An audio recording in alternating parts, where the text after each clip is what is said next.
Hi, good morning. You're welcome to The Big Issue. The Big Issue is your platform for incisive analysis and riveting conversation. My name is Selom Adunu.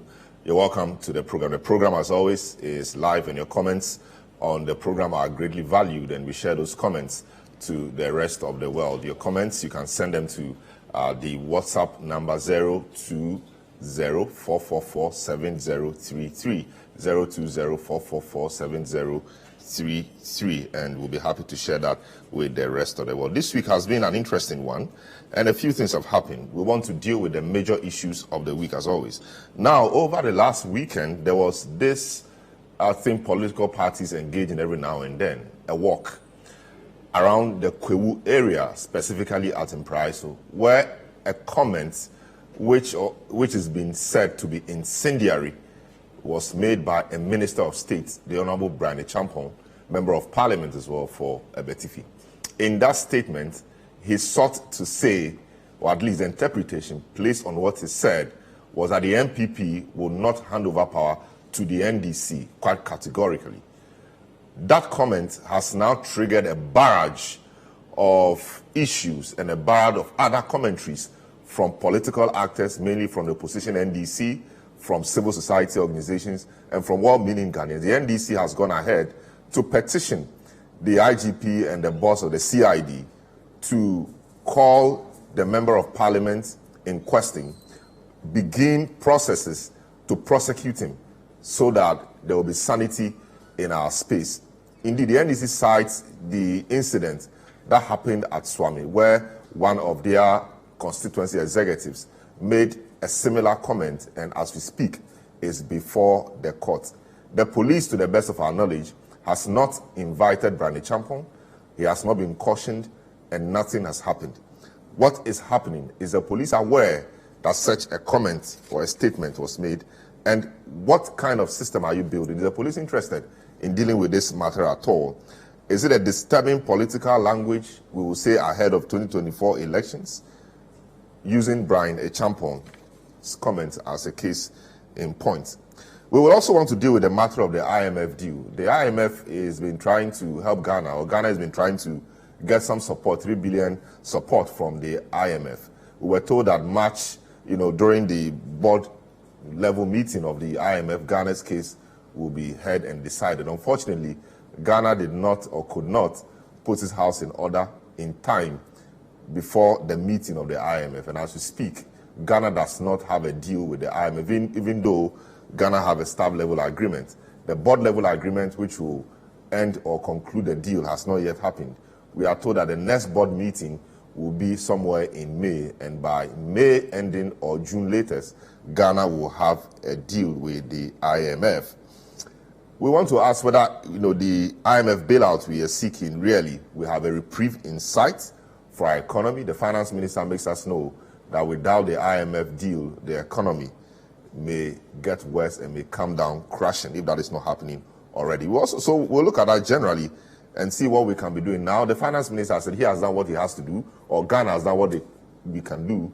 A lot of it is now left in the hands of our external creditors. Mind you, a major part of our debt is external. So even though we have concluded with the domestic debt exchange program, the external debt is still yet to be concluded, or arrangements on the external debt is still yet to be concluded. That is key. And the Western world is also saying that China must come to the table. Ghana owes China quite a bit.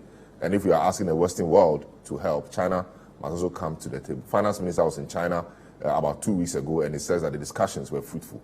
We only hope that in the next coming weeks, things will be expedited so that Ghana has a deal so we can get our economy back on track. I will take a short break. This is what we'll be discussing today. I'll take a short break. I will return, introduce my guests, provide some updates, and then we'll get a discussion underway. Once again, this is The Big Issue. You are welcome.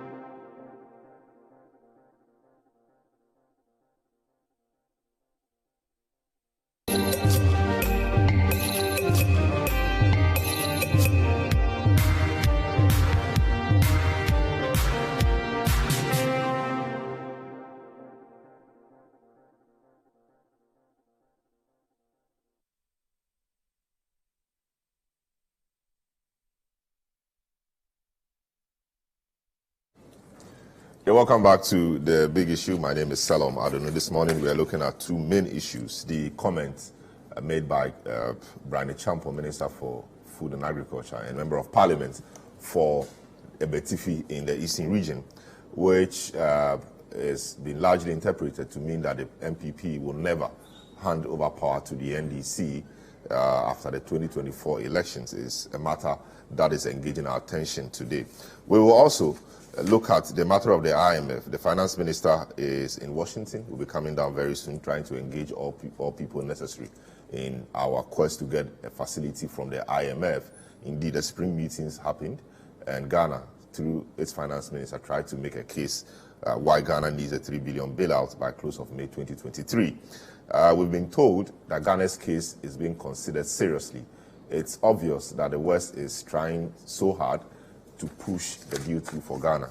A lot now remains with the external creditors. When are they coming to the table? When are we having the assurance from them? The IMF needs assurance from Ghana's external creditors. Ghana has concluded its own internal domestic debt restructuring, which became known as the DDEP, the Domestic Debt Exchange Program, the haircut and all of that, if you recall. So it is left with what we do with the external debtors, our external creditors, as it were. They must give the IMF some assurance that they are in on this. We don't know how soon that assurance is going to come, but that assurance is critical to Ghana clinching the program. So we'll also discuss that and then see what the immediate future holds. In the meantime, just to provide you some updates on what has been happening and the matters we are discussing, the Minister for Food and Agriculture, a Member of Parliament for Ebetifi, Bryan Acheampong, has vowed that the ruling New Patriotic Party will never hand over power to the opposition NDC in 2025. The former Minister of State in charge of national security, addressing party supporters at Impraiso on Saturday, stated that the MPP will do everything possible to remain in power. He added that the current economic interventions by the government had started yielding positive results, reflecting the strength of the cedi and the reduction in fuel prices. According to him, the economy will fully recover by June or July if the government secures the IMF deal. The comments by the Ebetifi MP have been condemned by the minority and the NDC, with the opposition party calling for the arrest and prosecution of the MP. Statesman and a founding member of the MPP, Dr. Nyaho Tamaklo, has also described the comments as dangerous, which can lead Ghana into destruction beyond the extent that the Akufo-Addo government has already caused. Meanwhile, the NPP has defended the MP, claiming he did nothing wrong. There is more in the following report.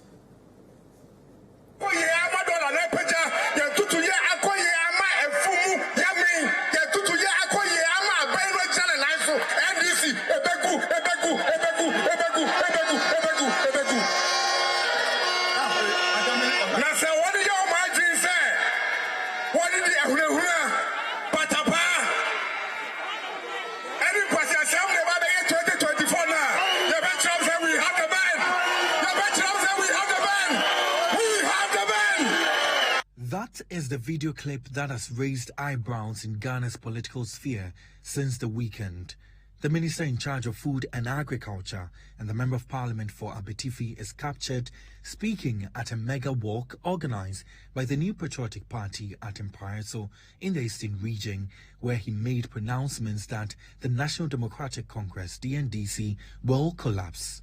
According to him, the party will use whatever means necessary to remain in power in the 2024 general election.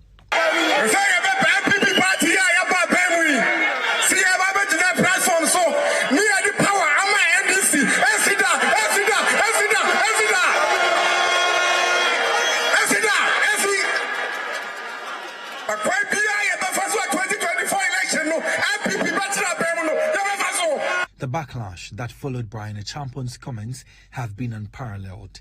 The National Democratic Congress has described the comments as treasonable and is calling for his arrest and subsequent prosecution in a statement signed by its General Secretary. The NDC condemns this utterly reckless and treasonable comment in no uncertain terms. We note that Bryan Acheampong is the latest of high-ranking officials of the NPP to make such brazen statement that reveals the party's deep-seated determination to subvert Ghana's democratic order. These comments truly demonstrate a parting, well-rehearsed strategy of the New Patriotic Party going into the 2024 presidential and parliamentary elections. We urge the Ghana Police Service to act with dispatch in this matter. We recall the alacrity with which it recently apprehended and charged the Swami constituency youth organizer of the NDC for expressing views that were deemed to be insightful. No one is in any doubt that the statement of Bryan Acheampong is even more incendiary and subversive. We therefore expect the same level of speedy action from the Ghana Police Service in arresting Bryan Acheampong and bringing him to book. It's not only the NDC that is alarmed by Mr. Acheampong's comments. A leading member of the New Patriotic Party, Dr. Nyaho Tamaklo, has also expressed worry in a post on social media. However, with all the backlash, the New Patriotic Party, on whose ticket Bryan Acheampong serves as Member of Parliament, stands by the comments of their member. The party has been explaining its stance. We in the New Patriotic Party see this statement that is issued by the NDC as an ill-founded attack on Bryan Acheampong, since these people have already had several other statements that they wish to have made against Bryan Acheampong. Bryan made very critical points, and Bryan's point came at a point that the NDC had continuously, through their former flag bearer of the former president, that the NDC has revolutionary rules, and when it comes to unleashing violence, nobody can beat them to that. The General Secretary had told all of us, the people of Ghana, that even if it will take life, if it will take the life of citizens of Ghana, they will take lives before they come back to power. We also hear the Swami youth organizer also made a statement, very stupid statement. We will not sit down for people who claim that it must be a do or die affair. It must be the claiming of lives of people. It must be killing of people before they come to power. According to the NPP, Bryan's comments are not unfounded and will not allow under fire Acheampong to render any form of apology. People are playing on the emotions of the people of Ghana, throwing out sentiments to the civil society, and many people are twisting what Bryan has said. And that is why the discerning civil society is making this point. For us, we believe that we will never disrespect the people of Ghana. And Bryan is one individual that has continuously respected the Constitution of the Republic of Ghana. So for me, I don't see any apology in any way or any manner, because he who comes to equity must come with clean hands. And the NDC is not clean enough to tell us that what Bryan has said will be interpreted in their own room. What Bryan has said is blueprint, and this is what is known. And this is the fear they have, because they are thinking to believe now that the violence they're trying to unleash on the people of Ghana through violence in politics against the New Patriotic Party, the New Patriotic Party is standing up to the challenge to make sure that we also defend the people of Ghana and the people of the NPP, to make sure democracy will reign and peace will be the result of the 2025 election. Well, so you heard our reports, and so a lot of people have since commented on the matter. The reactions have been swift in coming. Former president and presidential aspirant for the NDC, John Dramani Mahama, is waded into the matter. He says the NDC is unfazed by the MPP and Bryan Acheampong's outburst of not handing over power to the NDC. According to Mr. Mahama, regardless of the stance taken by the MPP, the NDC will not underplay the role of God in the next elections.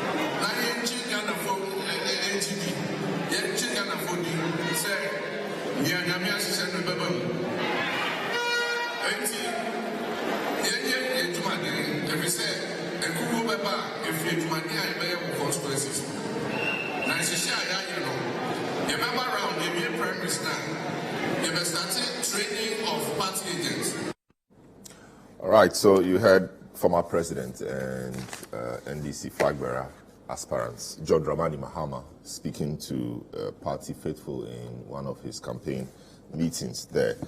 So the National Peace Council, which is a very critical body in the midst of all that is happening, has also said that it will, in the coming days, meet various political parties and security agencies to address the recent increase in insightful comments by politicians.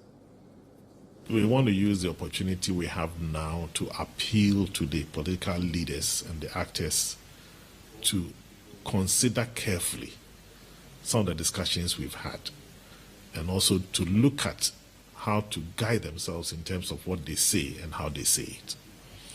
And sometimes your intentions might be clear, but if your choice of words are not put together properly, it creates problems. And so that has been the challenge that we have. Our intention is to call the parties back to the table again, to review the things we discussed, and also to look at the challenges that we do have now, and to see what we can do going forward. I think for now, this is the way to go. We are also scheduled a meeting with the security agencies, which will be coming on next month, is already on our program, to look at some of the things that we have to address between now and the next election. And these will be continuous meetings between now and the elections to ensure that we bring sanity into the political space. Reverend Dr. Ernest Adujenfi said the Peace Council remains focused to ensure that some of the insightful comments are not carried out. If the police think that whatever he said require that they bring him to book, it's their responsibility. But ours is to ensure that these statements and the others that we have heard are not perpetuated. So how do we ensure that these things are curtailed? And our meeting with the party chairman, the party general secretaries, is a means by which we appeal to them, and also now going to emphasize that the meetings are not going to be between us and them alone, but they should be able to pass on some of the decisions we make to their members to ensure that not only the leaders abide by those things, but the members also abide by these. That's why we've said that there will be continuous engagement with the parties. You know, and like you said, we've heard all those things. And they are all, most of them are on tape. This one says that, the other one says this, the other one says this. We can't continue like that. You know, the citizenry are affected by some of these things. Some of the young people just are carried away by statements that leaders have made. And so we have to make sure we draw their attention to these facts, that be careful with what you say, and make sure that you don't instigate the youth against the country. All right, so you heard the chairman of the National Peace Council there in an interview with CCTV. So, yes, my table or my guests are ready. We want to delve into the discussion today. We have Franklin Kujo, president of Imani Africa, a regular guest on the program. Abraham Amaliba, Esquire, who is the director of legal affairs of the NDC. Professor, the newly minted professor, Professor Kobi Mensah, who is lecturer, or who is professor, associate professor at the University of Ghana Business School and a political communications strategist. And Kofi Tonto, who is a government spokesperson. Gentlemen, you're welcome to the program. Thank you. Thank you. All right, so we didn't have a very peaceful weekend. We woke up to this comment by Bryan Acheampong, comments a lot of people have put various interpretations on. And indeed, when you look at the comment in its totality, it leaves you in a very funny state. And so I'll start off with Kofi Tonto, since you speak for government. Is government concerned about what Bryan Acheampong said, Bryan Acheampong sought to categorically say that in the very last seconds of that video, that they will not mount any platform to hand over power to the NDC. That was very categorical, and I've indeed heard many of your colleagues, and in fact your statement you issued, trying to justify what he has said, trying to say that he was referring to the economic challenges we are having and how that is improving, and also at some point made a conditional statement that if the NDC thought they could use violence, they would meet them boot for boot because they have the men. However, the last bit of that, he had concluded saying that, and it was quite categorical that they will not mount any platform to hand over power to the NDC. That came to me as very concerning. What does government think about that? Well, thank you very much, and very good morning to your cherished viewers. Very good morning to my senior brother, Abraham Amaliba. We haven't had the privilege of meeting before, but of course we are all in the same political sphere. So, and then also to Professor Franklin, I'm sure is remote. Yeah, he's remote. Franklin. So a very good morning. He's in the comfort of his home office. I haven't seen Franklin on a TV set in a long time, but I do read his comments on Facebook and other things. As in you've not met him or you've not seen him, because he's always here every Saturday. Oh, in studio? Yes. Oh, I mean, remotely. Remotely, yes, yeah. okay. I'm saying that physically in studio, because I've had other engagements with him also remotely. Okay. Yeah, we are Facebook friends. Oh, I see. And so we engage quite often on social media. So a very good morning to Franklin as well. This is my second time in studio on TV, City TV. I see. Yeah. You prefaced your comment by saying that we haven't had a peaceful week. I'm quite shocked by that comment. Weekend. I mean, peaceful means that there's been back and forth with the NDC, and we don't like that. Yeah, but that doesn't connote not having a peaceful. No, but if the two major political parties are going at each other over comments which border on national security, that cannot be very peaceful. That's what democracy is. Threatening each other and trying to equalize. That's not peaceful. I think no, I don't. Anyway, I completely disagree with you. I don't think that's fine. I think we've had a peaceful week with perhaps strong. Actually, it says weekend. Oh, because weekend. the matter happened on a Saturday. Last weekend. Yes, that's what I mean. Okay, sure. I think we've had quite a peaceful week. Yeah, that's fine. President Mahama is going on a peaceful tour, speaking to Ghanaians on, unfortunately, not on what he can do, but it's been one attack and innuendos after the other, which is fine, completely acceptable.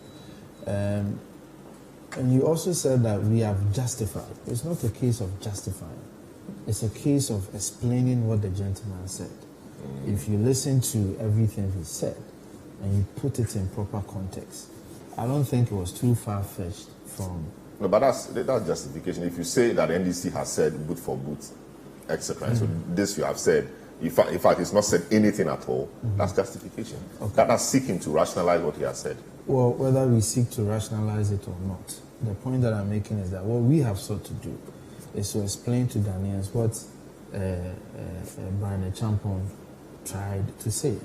And I think as a party, we've come out categorically saying that we have no qualms with what he said. What he said was quite obvious, that as a political party, as a government, we were voted into power to bring about economic well-being to the good people of Ghanaians. Along the way, we had challenges, and we feel that currently we are seeing some reverse in the challenges that we came across, and that we hope that if the trend continues, we'll get to a point where we'll be able to be in a positive or be on a proper platform, that there wouldn't be a need for us to hand over power to the NDC. I don't think Bryan Acheampong was saying that if we had a free and fair election and it was categorically clear that the NDC won the election or any other opposition won the election, we wouldn't hand over. That's not the position of government nor the party. That's what Bryan Acheampong said. No, that's not what Bryan Acheampong said. That's what he said in the last few Bryan seconds Acheampong didn't say that if the NDC win the elections free and fairly, we will not hand over. He couldn't have said that. But he said that's what he said. No, but what I'm saying is he couldn't have gone ahead. He couldn't have explained further to say free and fair and all of that. Why but he said we will stand on a platform or we will mount a platform to hand over power to the NDC. Yeah, but it will not happen. That argument was prefaced on the basis of the economics. He gave an explanation.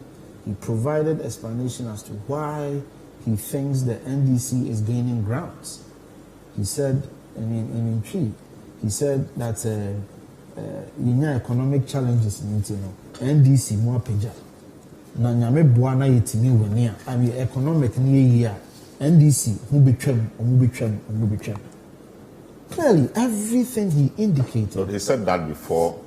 He said that ended, and he made a very last statement, yeah, which is of course, if he said that and conditioned it based on the economics, like you said, we'll have no problem because it would have been a conditional statement. But if he said anybody would think that they will mount platform and hand over power to the NDC, it will not happen. Yeah. Under no circumstance would that happen. He was speaking. That was categorical. Of course, I haven't said it wasn't categorical. It was clearly categorical. He mounted that argument on the basis that if we do our things right, we'll maintain power. But anyways, the point that I want to make is that we have been in opposition before. And all the time that we've been in opposition, we always mounted the platforms to tell Ghanaians what we are going to do. We spoke about issues, we brought about discussions, we brought issues of free SH for us to discuss for years. We brought about our policy direction and all of that. That's what we've always done. But you've always said all die be die. You've also said all die be die. We've always said. You've also said all die be die. Yeah, the all die be die, was that not prefaced based on an action that occurred? As in how? As in there was something that occurred in Etiwa and the president said that. Mm-hmm. So it wasn't just a comment made in a vacuum. That wasn't the tone we took. It was an incident that occurred and the then candidate responded to that incident.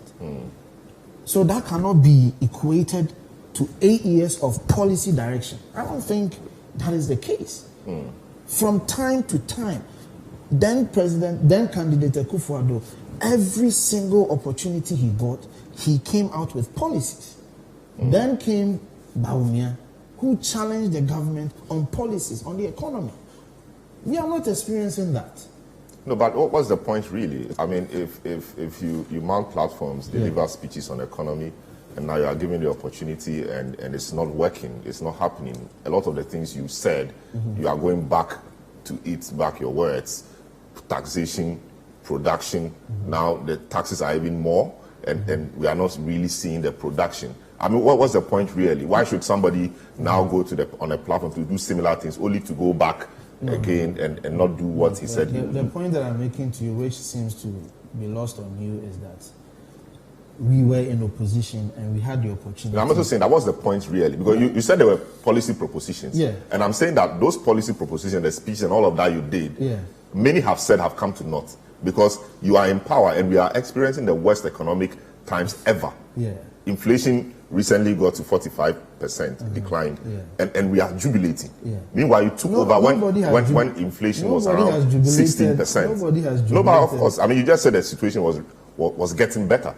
And we've heard a lot of your people. That's not jubilation. We've heard a lot of your people say that things are getting better. Yeah, but if that's jubilation. No, that's not jubilation. That's that's enjoying the process. No. Relishing the fact that you're trying to reverse things. No, it's not relishing. I don't know why you are concocting all manner of words to define.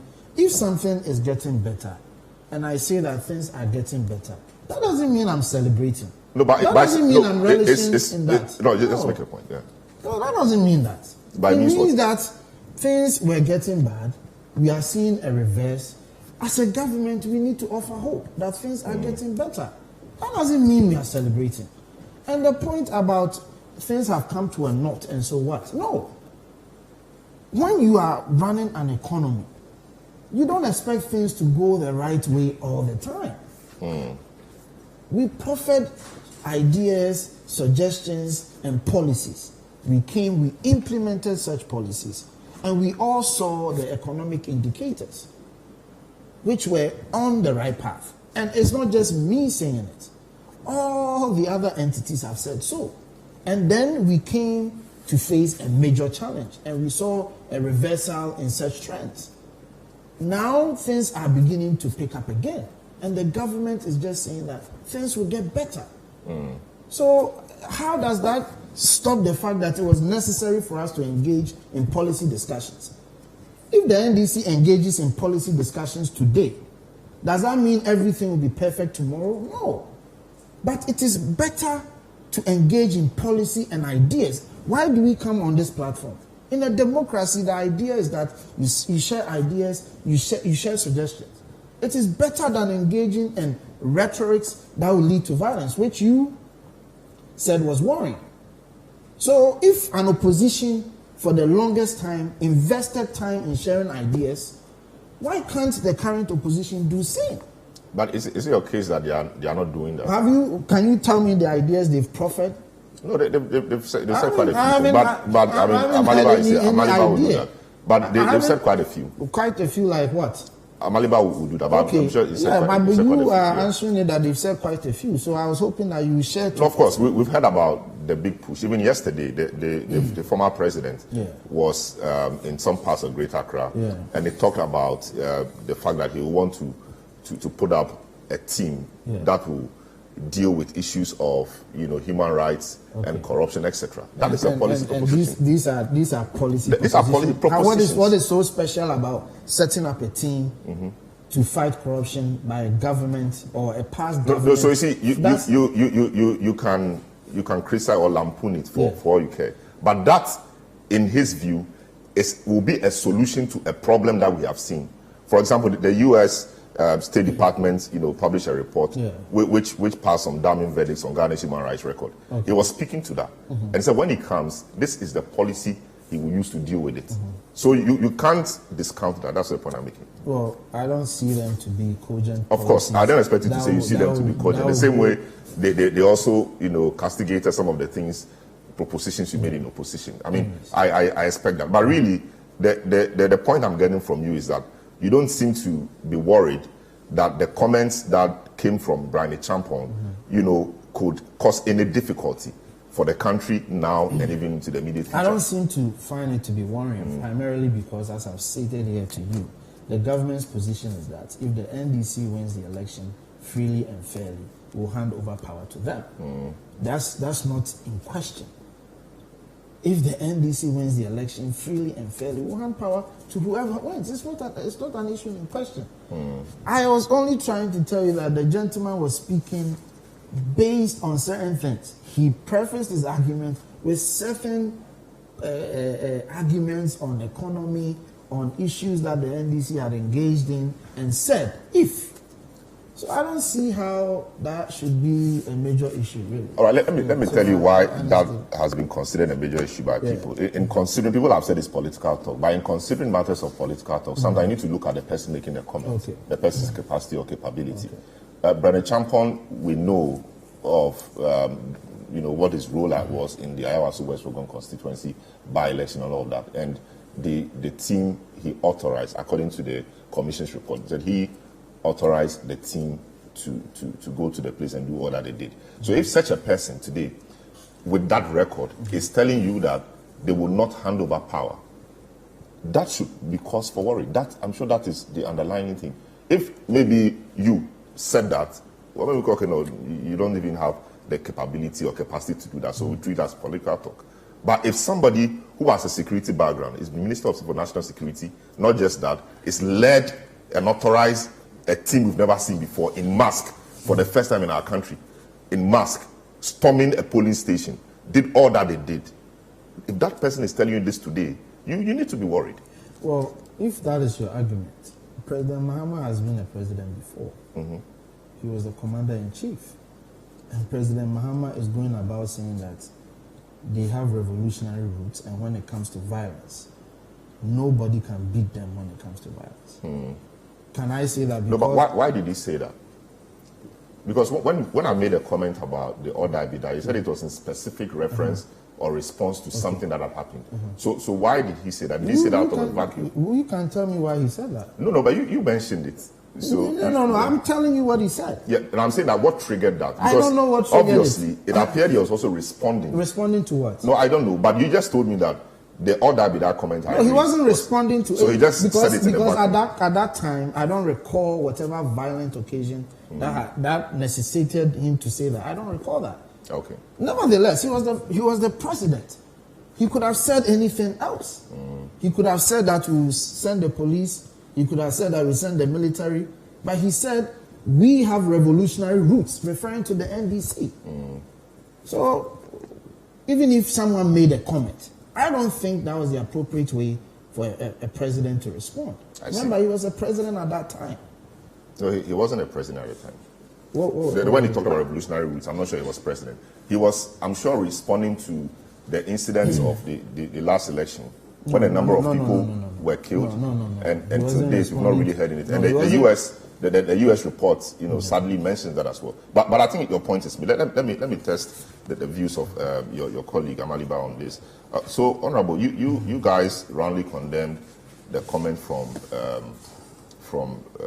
Bryan Acheampong. Yes. Your party did, the statement signed by Fifi Kwete, and you, as Director of Legal, I saw you led a team of lawyers, including my friend Johnny Debugri and co, to the CID or the police headquarters to present a petition to government.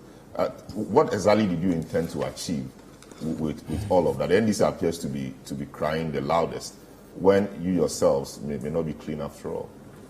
Yes, so let me start by saying good morning to your viewers and indicate that we are a stakeholder in the democratic process. Indeed, this democracy was birthed by the NDC. And so we have a much higher stake to protect this democracy. This is the longest serving democracy that, as a country, we have enjoyed. And so any attempt to derail the process, we should be seen as NDC standing up against such acts.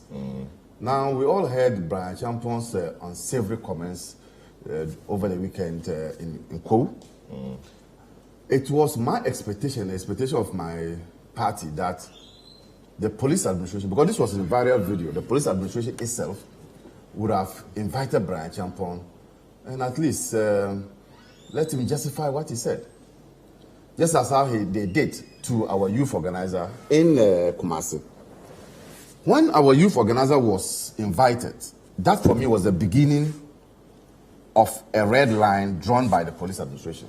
Because there have been several such inflammatory statements made in the past. Wamafun, he wants us to go back. So Wamafun, Ghana will become Kenya.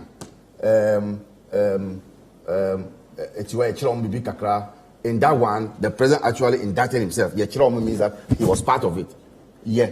No. If you unleash violence on them, no, maybe I'm saying they have to respond. Who came out from Etiwa to say that we have unleashed violence? He has said that Yechiroma Kakra. The Chira means that he included himself. He was part. So when the police... He was speaking on behalf of the party, so he couldn't have said Muchiramu will be Kakra. Yeah, well... So when the police invited our youth organizer without any prompting, without any complaint lodged, I, as a citizen of this country, said that, okay, now the police has drawn a red line. It means that going forward, anybody who makes such comments will be invited by the police. So for 5 days, when we were at the police headquarters, it was now 5 days. When no invitation came, I said, look, probably the police wants a face to a complaint. So can I go, and I spoke to my general secretary, can I go and lodge a formal complaint? Which we did. So that answers your question directly. But to think of a minister of state mounting a platform and making such unsavory comments is not only mind-boggling, but it's an affront to the Constitution, an attack on the Constitution. And that, for me, if we were in a serious democracy, Bryan Acheampong would have been dismissed. But the defense really, or the explanation, as Kofi has said, and as many of the people have said, and indeed as the MPP as a party has said in their statement, etc., is that he was taken out of context. The party wants us to believe was taken out of context, because when you look at the flow of the commentary, he was dealing with the economy, the difficulties the economy had experienced, how we are gradually getting out of that, and the hope he was offering the people that by June, July, IMF deal comes in, things will get better. Indeed, fuel price or petrol price was around 23, now we're around 10, $17, now around 9. You know, he was telling his people that he was giving them encouragement, giving them hope that they should hold on, and that if things continue that way, the NDC party will be no match in the next election. Indeed, the party will collapse. And so you guys have taken it out of context, twisted it for your own political gain. That is the charge. Prof, computers have processors. So even if you put in something, the processor will process it before it comes out. As human beings, you must process what you want to see. If he had only ended up at where you are saying that by the IMF coming in, NDC will not have a chance to win the election. Full stop. Hooray. Nobody will have talked. But who even said that IMF is it not a sign of failure when you go to IMF? We have been told in this country. We have been told. And when I say we, I'm pointing at him. That once you go to IMF, it's a sign of failure. If you want to stay, if you even want to stay at the IMF, we had a smooth IMF. So, in our bar situation, which they also find, we have a much better bar situation than them. Look at the kind of haircuts. Aren't we being told from where? New York, that there's going to be a second haircut? No, but that has been disputed. You said that's so if Bryan Acheampong had said that, we would have debated him. Ended there, full stop. But to go forward to say that, and sit that like he was possessed by a fetish. And you saw him, and sit that. We will do everything possible, whether fair or foul means. No, did he say fair or foul means? No, I'm just saying that if you say possible, foul means it's your own if you say that possible, what is it? It's fair or foul. Maybe within the confines of the law. Did he say that? No, so you also didn't say fair or foul. So no, I'm saying that if we will do everything possible. In fact, if I were dishonest, I would say it also means that foul means. But I've even given them, I say fair or foul means. You will not hand over power. When the Constitution says we go to elections every 4 years, and whoever wins, you give the power to the How about the explanation that given that the economy would improve, things will get better, and his Minister for Agriculture said our stomach will be filled. And I mean, once the stomach is filled, the next thing is to smile or laugh, and that's happiness. So once the stomach is filled, we'll be happy. So there'll be no need under any circumstance to mount any platform to hand over power to the NDC. What is this improvement? You took fuel at 14 a gallon. You are selling petrol 12 cedis or 11 cedis a liter. And what's that improvement? You took inflation at what? 11. You are 54 or 45. What's that improvement? Is that improvement? I'm saying that if he had stayed there, we would have debated. You see that the debate is not even there. He had shot the wrong way. And that is what I love about the Western democracies. By now, such a person would have come to apologize. And we'll move on.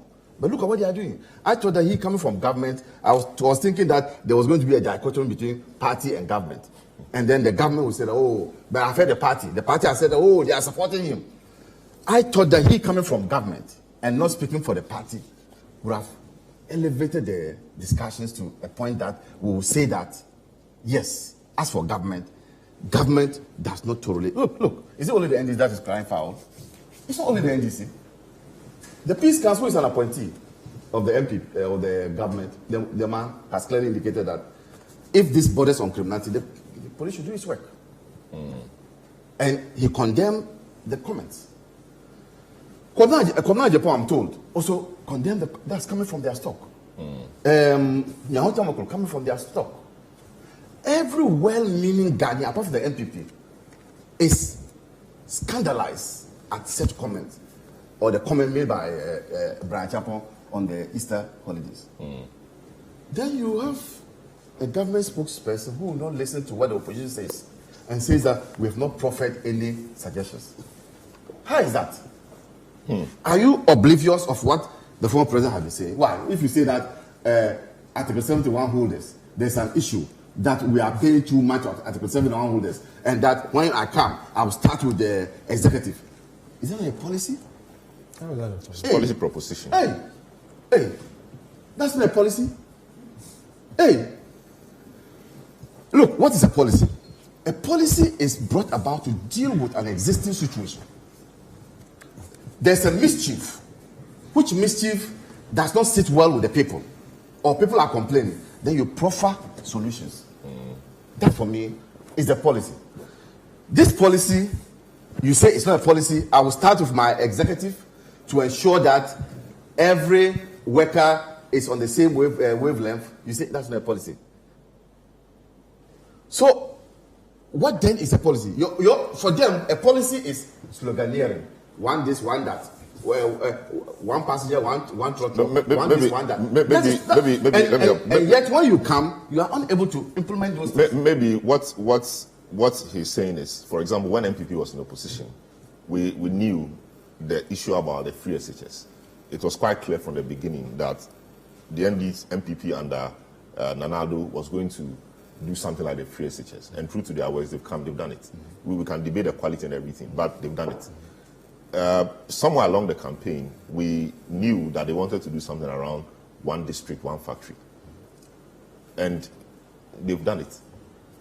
It may not be in all the districts, but at least it's happened.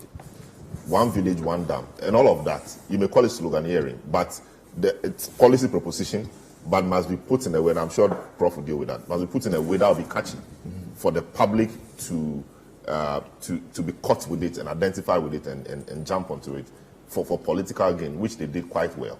So yes, they threw out quite a number of policy propositions, which they put in a sloganeering fashion, which caught on with the people. I'm sure that's the kind of thing he's expecting from you. How many times as a people haven't we come out to cry loud whenever a committee is put up to come up with ex gratia amounts? How many times in this country, Jandro report, what Griffiths report, when they come out with the figures, don't ordinary Ghanaians rise up in unison in anger at those amounts? This is the first time you have a president saying that I will deal with that. And you say it's not a policy? Must it always be because the MPP says free education, when we also can say free university? Is that how it's supposed to be? So please, he should be listening to what the former president says when he goes around. Indeed, the former president has indicated that the times in which we are, we need to reduce our ministers. Is that not a policy proposal? And that we can do with 60 MPs, members of ministers. So he should be listening. What has happened to the call to scrap e-levy? Because e-levy is retrogressive. Is that not a policy? And I can go on and go and go on. So for me, let's not digress. There's a statement or a comment made by Bryan Acheampong. This comment has not sat down well with Ghanaians. Are we going to ask Bryan Acheampong, and if he's on his own and he's not being pushed by his government, to come out and apologize to the good people of this country? And you see, the person we are dealing with has a history. This is a man who masterminded Ayawaso West Wagon violence. That violence was shown to the whole world, and people were of the view that this is not Ghana. When they sold uniforms and gave them vehicles, and they were up in those vehicles with arms, it was like in a war-torn country. It gave us bad reportage. Who was behind it? He commandeered or deployed those people to that place. When those guys were engaging in attacking the MP, Sam George, and also maimed people, some of whom are my clients today, and some of whom today the Attorney General is refusing to compensate, and we are about to go to court on that. When they were engaging in those dastardly acts, they said it will replicate in 2020 elections. Didn't we see similar things where the military aimed at unarmed civilians who were just there to watch and observe collation? Didn't we see it? Where? In the Techmasaf. Didn't we see that? Has the president spoken about the Techima killings and at least assuage the pains of the victims and their family members. That has not been done. So this is a man who has a history. And when such a person is talking violence, you don't sit down and say that, oh, you are misinterpreting, the context is wrong. The context can never be wrong, particularly when you are dealing with somebody who has a penchant of unleashing violence on armed civilians. So I think that the MPP is clearly engaged in what I'll call as equalization. They lack creativity. And so you notice that when we put in our petition, they also came out with a petition. You notice that when our chairman addressed the true state of the nation, they also have to come and address it, ask their chairman to address. This attitude of not having originality. So the MPP is copying you. Copy. Is lack of originality. It's mind-boggling of a government, and that's how come today, as a nation, we have been downgraded. You can't even go to the capital market. I see. Very well. Prof, when the politicians talk, we sometimes need to come to some of you so you can decode some of the things for us. So this comment by Bryan Acheampong, of course, the two major political parties have put their own interpretation and spins on them. But I mean, you are a professor of political communication, marketing, etc. How should we decode the message Bryan Acheampong was giving out to the people?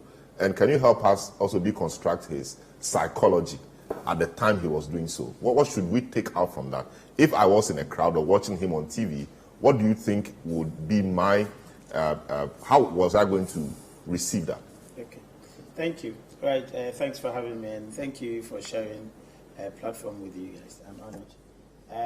Firstly, let me say that from a communication perspective, obviously, when somebody actually speaks, you're analyzing based on what choices, you're analyzing based on their demeanor, and so you could actually look at it from the what we call the cognitive, aspect of the what the person is saying. So you're talking about the knowledge, the fact aspect of that. You're also looking at the affective part of the communication, and that is very much more emotive or emotional aspect of the communication.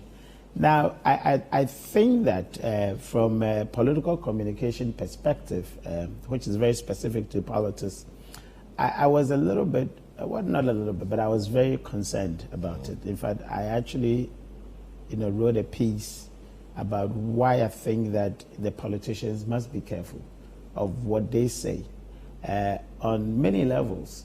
One, yes, you might think that you're speaking to your base, which some people have actually said that. His attempt to sort of rally the base, to get a base, a momentum, is what actually he was trying to do.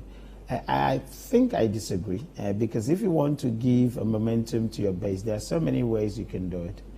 But also you have to be mindful of other stakeholders.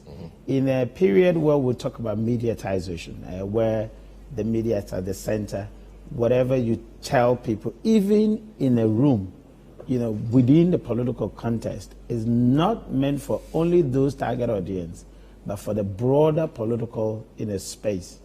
What do I mean? Stop.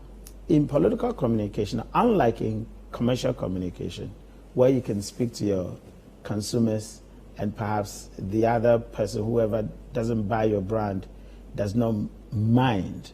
In political communication, whatever you say has implication for almost every audience that has interest in your domain. For example, we have people like the diaspora who do not have voting opportunity, but they have a stake in your country. We've been going around asking the diaspora that they should return. You have international community who do not have voting opportunity, but they have a stake in your country because we belong to a certain democratizing system or democratization. All right, so we've agreed to join the rest of the world to embark on something called democracy, which means that if anybody is actually measuring you on the ethos of democracy, they're looking at what you're saying, they're looking at what you're doing. and they're asking whether you are aligned with those values.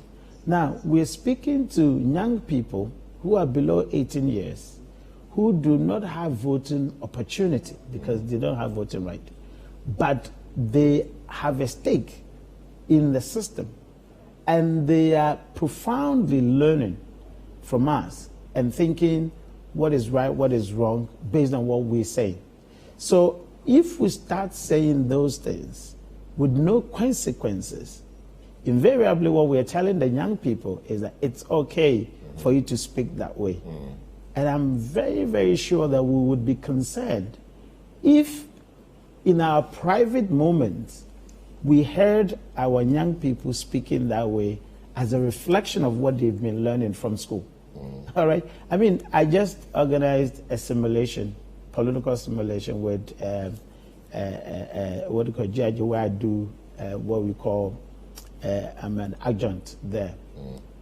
And you see the expertise that the young people are actually putting together in terms of what we have taught them and, of course, what they're learning from the environment. I came out to actually tell my colleagues that I don't think that something like electoral dispute is going to end any moment soon. In fact, if there is any evidence, we're going to have very serious electoral disputes. So the simulation you did suggested that the younger people were even more primed to engage in political violence. You see, I'm thinking, the theory is when the political system is becoming more competitive, and the volatility in terms of the winning margin is going to be very slim. The second person is going to think that he should have won. I see. Just hold it. We want to take a break. We have to take a break quickly. So we take a break. So we're discussing Bryan Acheampong's comments over the last weekend. My guests are Kofi Tonto, Professor Kobe Mensah, Abraham Maliba, and Franklin Kujo, who is here to speak. And a number of things have been said, but we are still subjecting those to analysis. We'll take a short break. We'll return and then delve into the matters. Don't go away.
You're welcome back to The Big Issue. We are live on 97.3 City FM, on City TV, obviously, and on City Tube. So our viewers, our remote viewers, we will be happy to hear your views as well.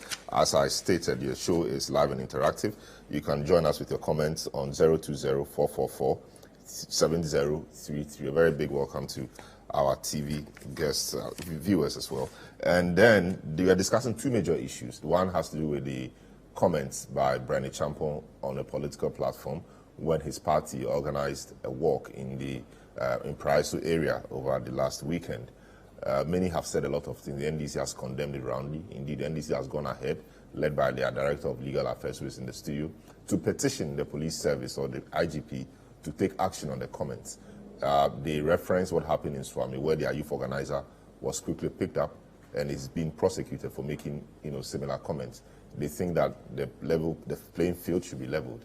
The MPP thinks that there was nothing wrong with the comment. Indeed, they've jumped to the defense of Bryan Acheampong, saying that he said nothing wrong, and that a lot of the things he said he premised on the improving economic situation.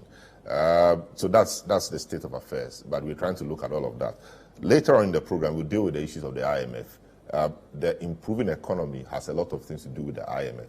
Indeed, Bryan Acheampong in that comment said that if by June the IMF deal comes, things were going to improve. So we'll look at that IMF matter and see whether indeed by June we could have that. Finance Minister has said we've done what we can do as a people. We've done our own debt restructuring. What is left is for the external creditors to also come around the table. IMF wants a certain assurance from the creditors. We don't know when that assurance is going to come, and that assurance, when it will come, is not within our control. So we can only hope and pray that things get better. So that is the state of play.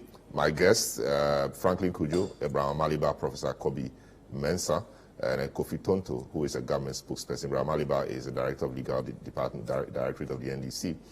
Franklin Cudjoe is President of Imani Africa. Kobe Mensah is Associate Professor at the University of Ghana Business School and is a political communications strategist. He was speaking before we took that break. So, Prof, yes, you were talking about your concern that even the younger people may be more, the violence or the how do we call it, the propensity to engage in electoral violence may not even go down or reduce. If anything at all, it may grow given how competitive our politics is becoming.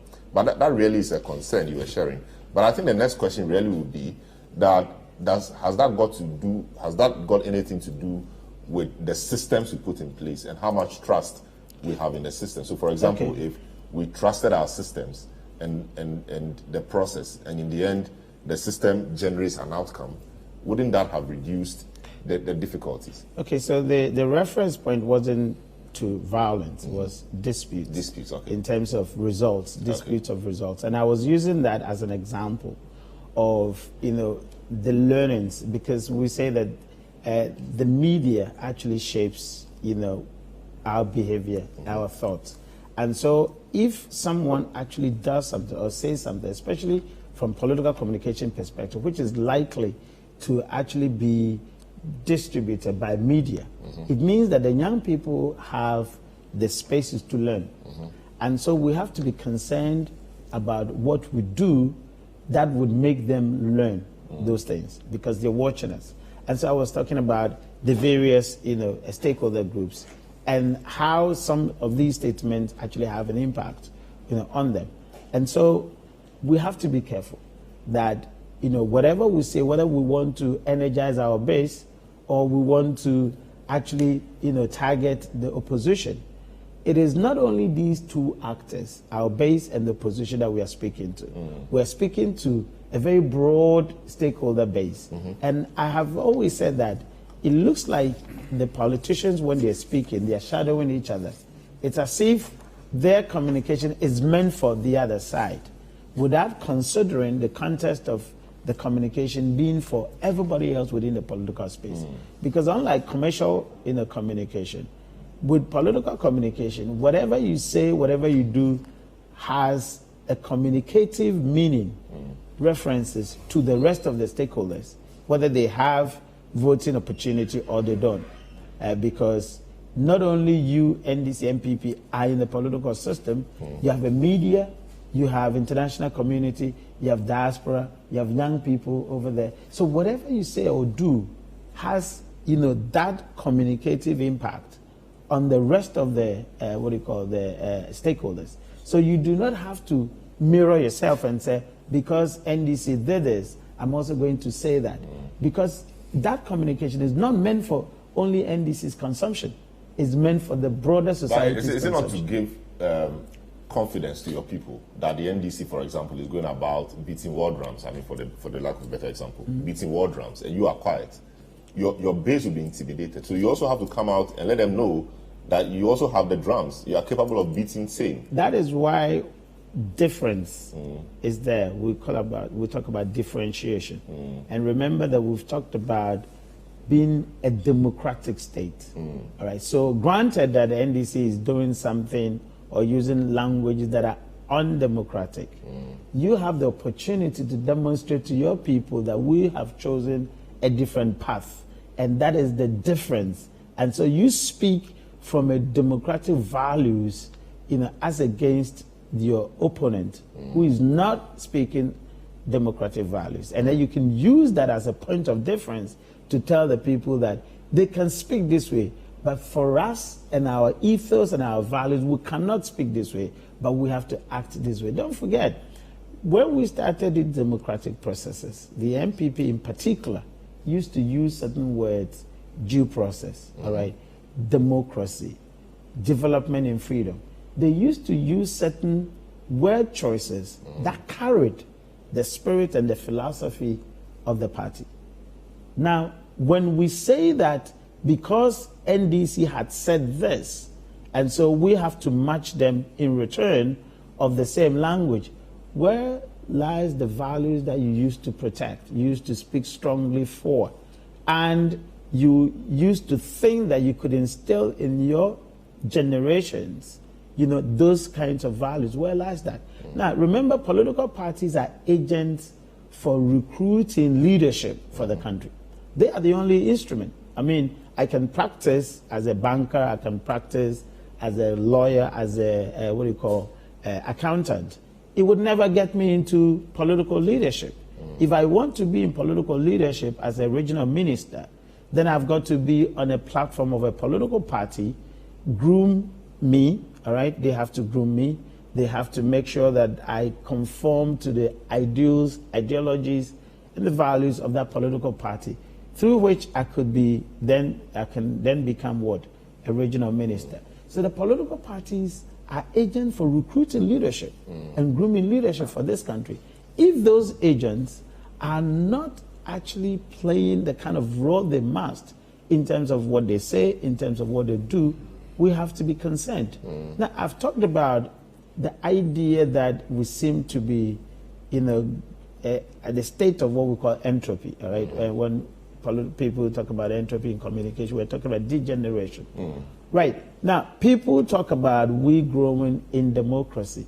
I have said that perhaps on structure, well, in terms of structure, we probably are growing. We have changed from opaque to transparent ballot boxes. We have actually now, expanded a biometric system. System. Those structures, you can see perhaps an improvement. What about the rest of the democracy? Democracy is not only structural, that every 4 years you must have election. There's what we call dividend democracy, which means that people must see the return of their effort. Now, the idea that the young people have remained calm, even under circumstances that they don't have economic empowerment, they don't have jobs, they don't have money, schooling is a problem, and still remain calm, is a contribution to the democratic processes. How do you pay them back? That is the dividend we are talking about. So if some people have remained quiet under a certain democratic dispensation, please say don't demonstrate. They agree, they don't demonstrate. They say don't involve yourself in any other chaotic thing that could actually kind of disturb the peace and the tranquility and the whatever we have. They have agreed. All right. Now, they need to have a return. That has not happened. That's one. Now, democracy is about discussing. The return is not happening. I mean, government is trying to create jobs. Government is giving them opportunities. I think that the young people will disagree with you. No, but government will disagree because I actually live on social media 24/7. I know that's where the young people are.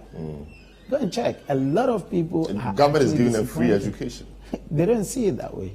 But that's a fact. Government is giving them free education. It is not a fact. The fact is, people feel that they have been boxed into a certain space that almost everything that the politician had actually promised has not materialized.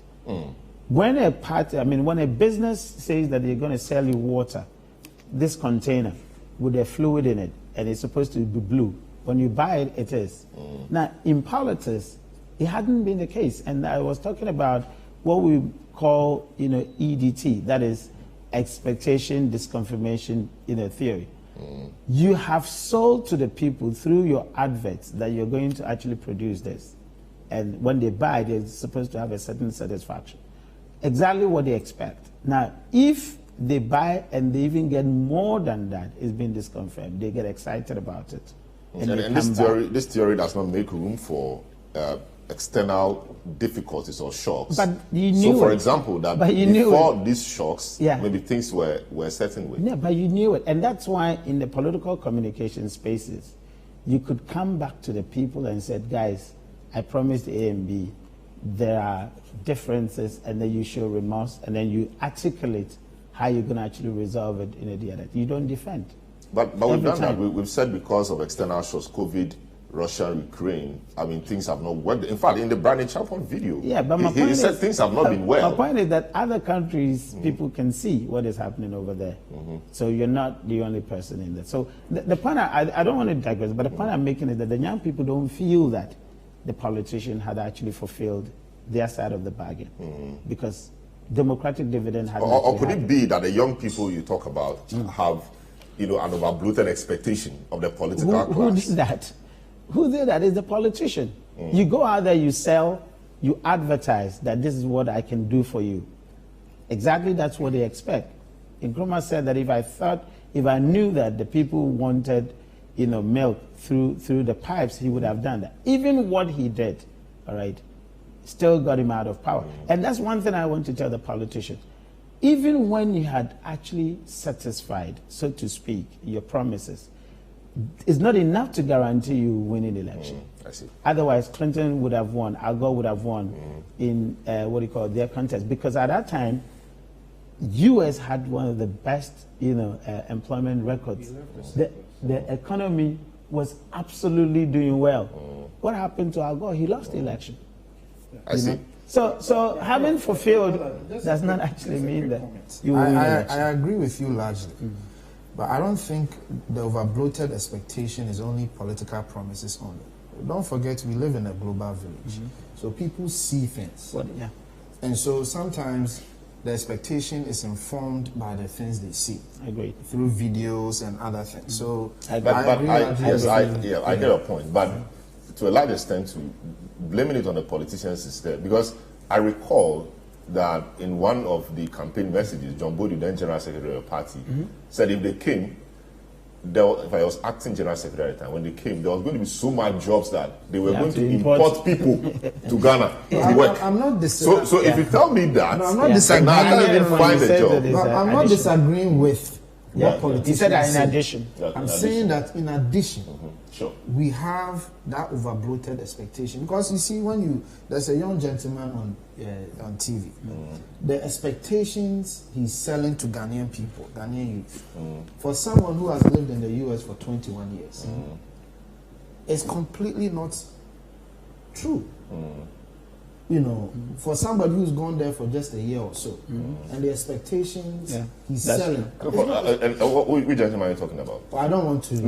I mean, we will know him so that we subject that to some of them. Sometimes I don't like to. But we all know the gentleman. Yeah. So is it Tuni Jonas you're talking about? But for example, if Tuni Jonas says that you are Basi Pim, that is true. No. Is that not true? No. There's a public transportation system which is working. No, my brother. The point I am making. It rains. It doesn't flood.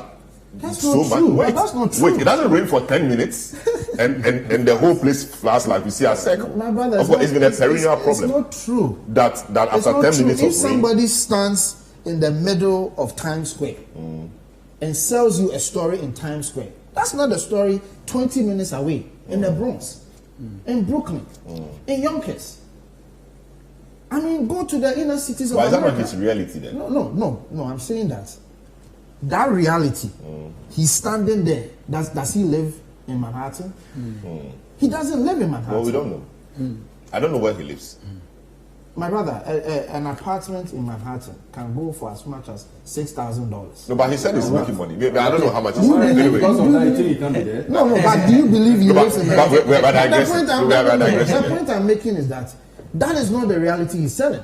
Because 20 minutes away from where he's standing, But the politicians have done more than what he's done. Yes. They've given us skyscrapers. You know, and we know that there will be sky trees. I agree with there will be sky trees.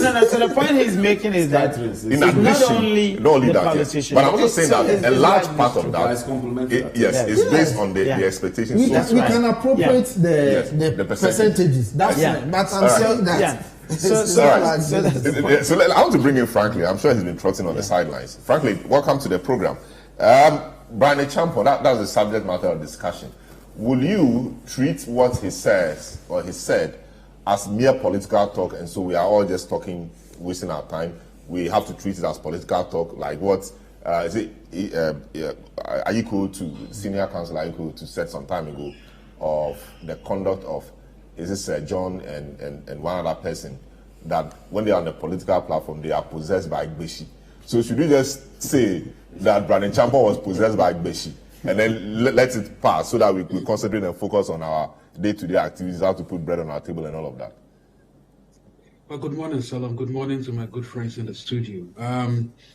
You know, when we are in the throes of economic difficulties, at least some of these conversations are quite frankly, what I call it, sidestepping the major issues that we should be dealing with, really. But let me answer your question directly. I think, look, I initially did not bother listening to the tape or even worry myself watching the tape because we are getting to the season of the silly, isn't it? But then I decided to take a look at the tape. And to be frank with you, I think the background with which he said those comments could be said to be a bit fair. To the extent that he predicated it on the fact that, look, the economy has challenges, yes, but if the NDC thought that they were going to win power on the basis of the challenges, well, wait till a little while because things are going to get improved. I think what didn't work for Bryan Acheampong is the fact that, you know, he's been accused of seducing the chief's wife and he's gone to the palace to wriggle his waist again. I think that is the problem Bryan has. And I think that the party should have taken a definitive decision to say that, look, comments of this nature may be misinterpreted or may not even be, you shouldn't be making those comments, however different you meant, because you already have some sort of source of Damocles around your neck, you know, more or less. And so maybe the party should have taken a much better, higher position to say, look, we think that going forward would ensure that comments that appear to inflame passions will not be made on our platforms. I think it is the response of the party. And by this, I can say that the communication department did not do a good job. And I don't know how my good friend Richard is handling all of that. I don't think he probably had a hand in it. If he had, then that was pretty poor job. Because you see, almost all the responses coming from, including my friend Kofi Toto, quite frankly, go to the baseline. I mean, more or less attend to the baseline instinct of people. There are people in that crowd who love violence. There are people in that crowd who definitely love the opportunity to take the law into their own hands. And they may not be hearing properly, you know. So I think that the response of the party should not be saying that we support everything Bryan said. I think the party should be saying that, look, we want to ensure that the elections we are going to have is devoid of, you know, rancor, high octane spin and all of those. I mean, if they have said that, rather than trying to now come back and say, okay, because certain persons made comments in the past, we're also going to issue arrest warrants or petition the IGP and all of that.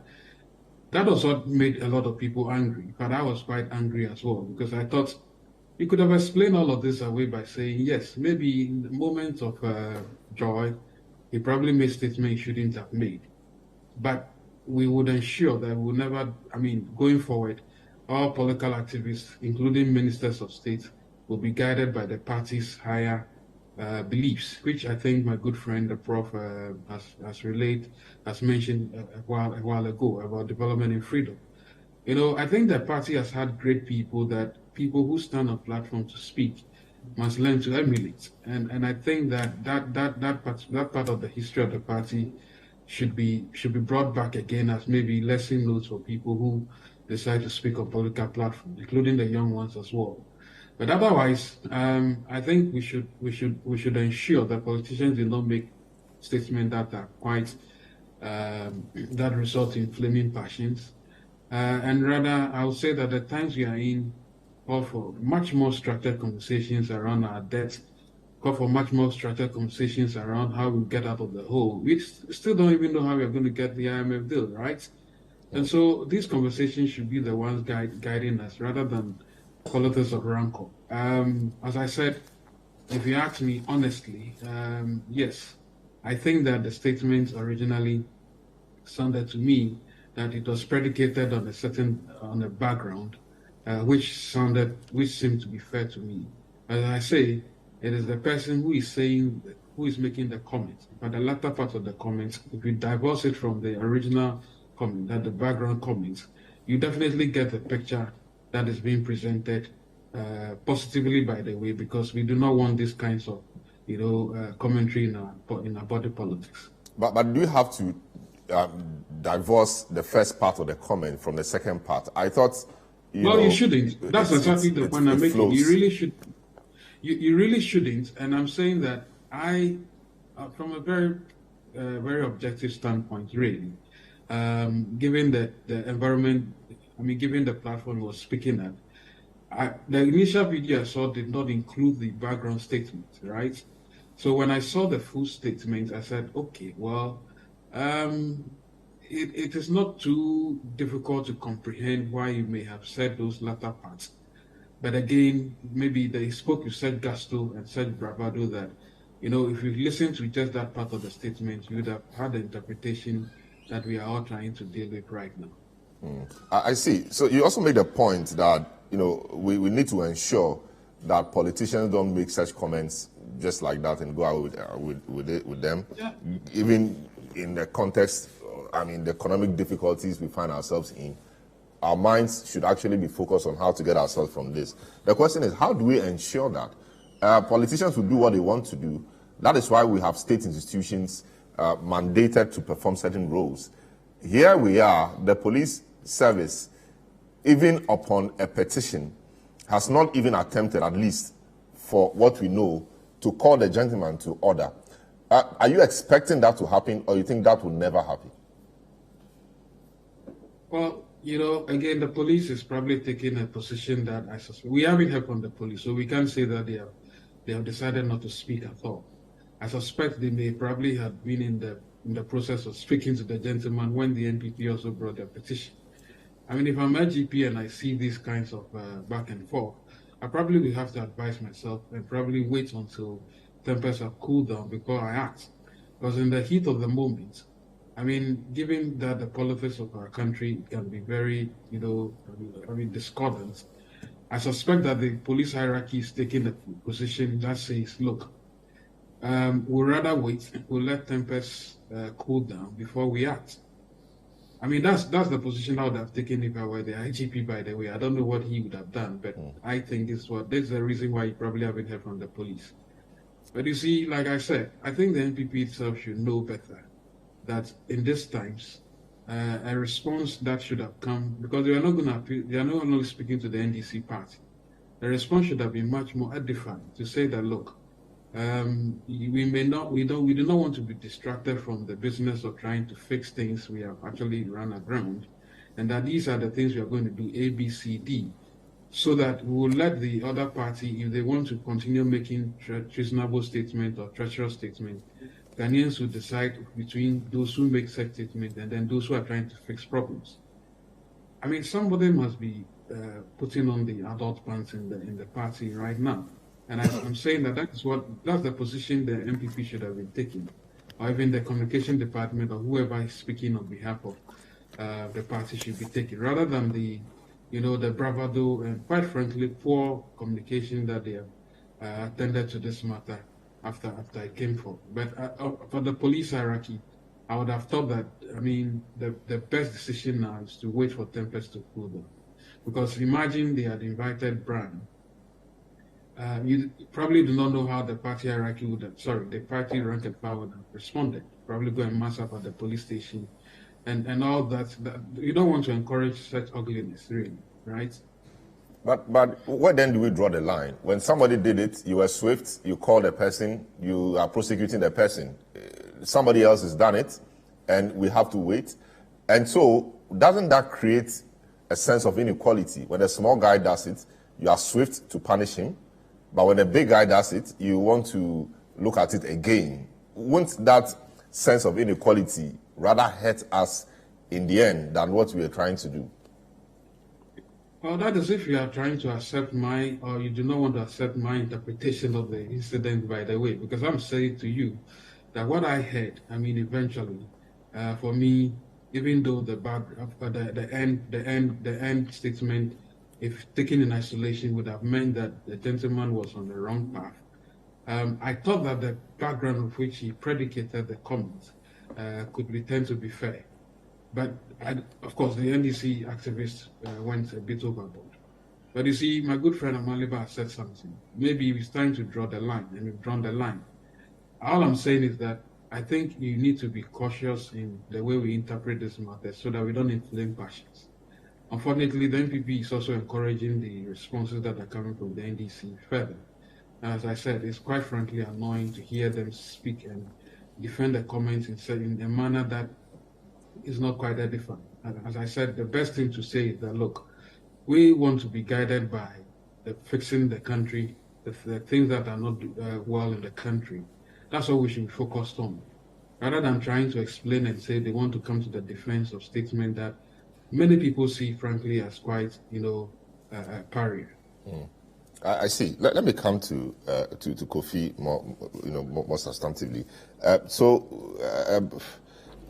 Amaiba mentioned the fact that he thought when the Swami incident happened, the line had been drawn, and this has happened. The lines maybe have been blurred. You think that this particular event will signal a drawing of that line?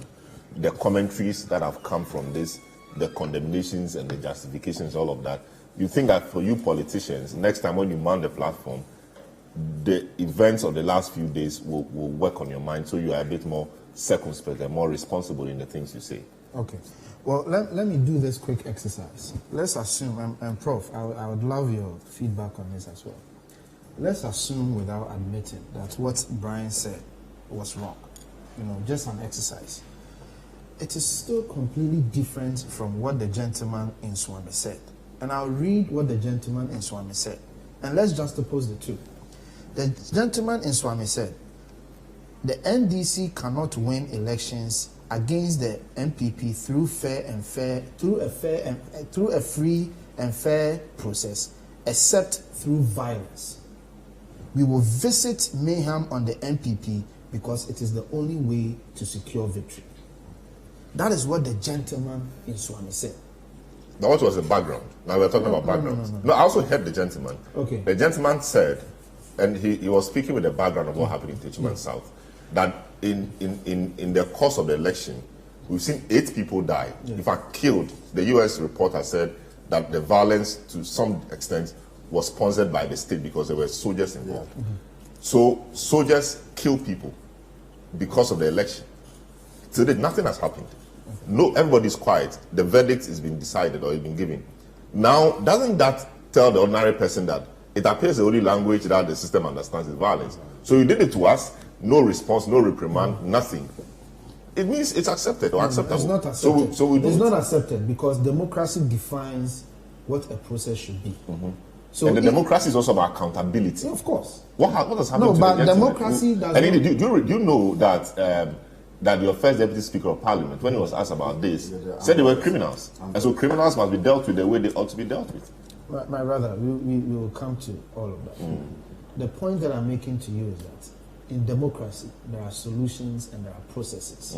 So I don't think democracy prescribes the solution that I'll visit mayhem, I'll visit violence. We are comparing two statements as to why one was arrested.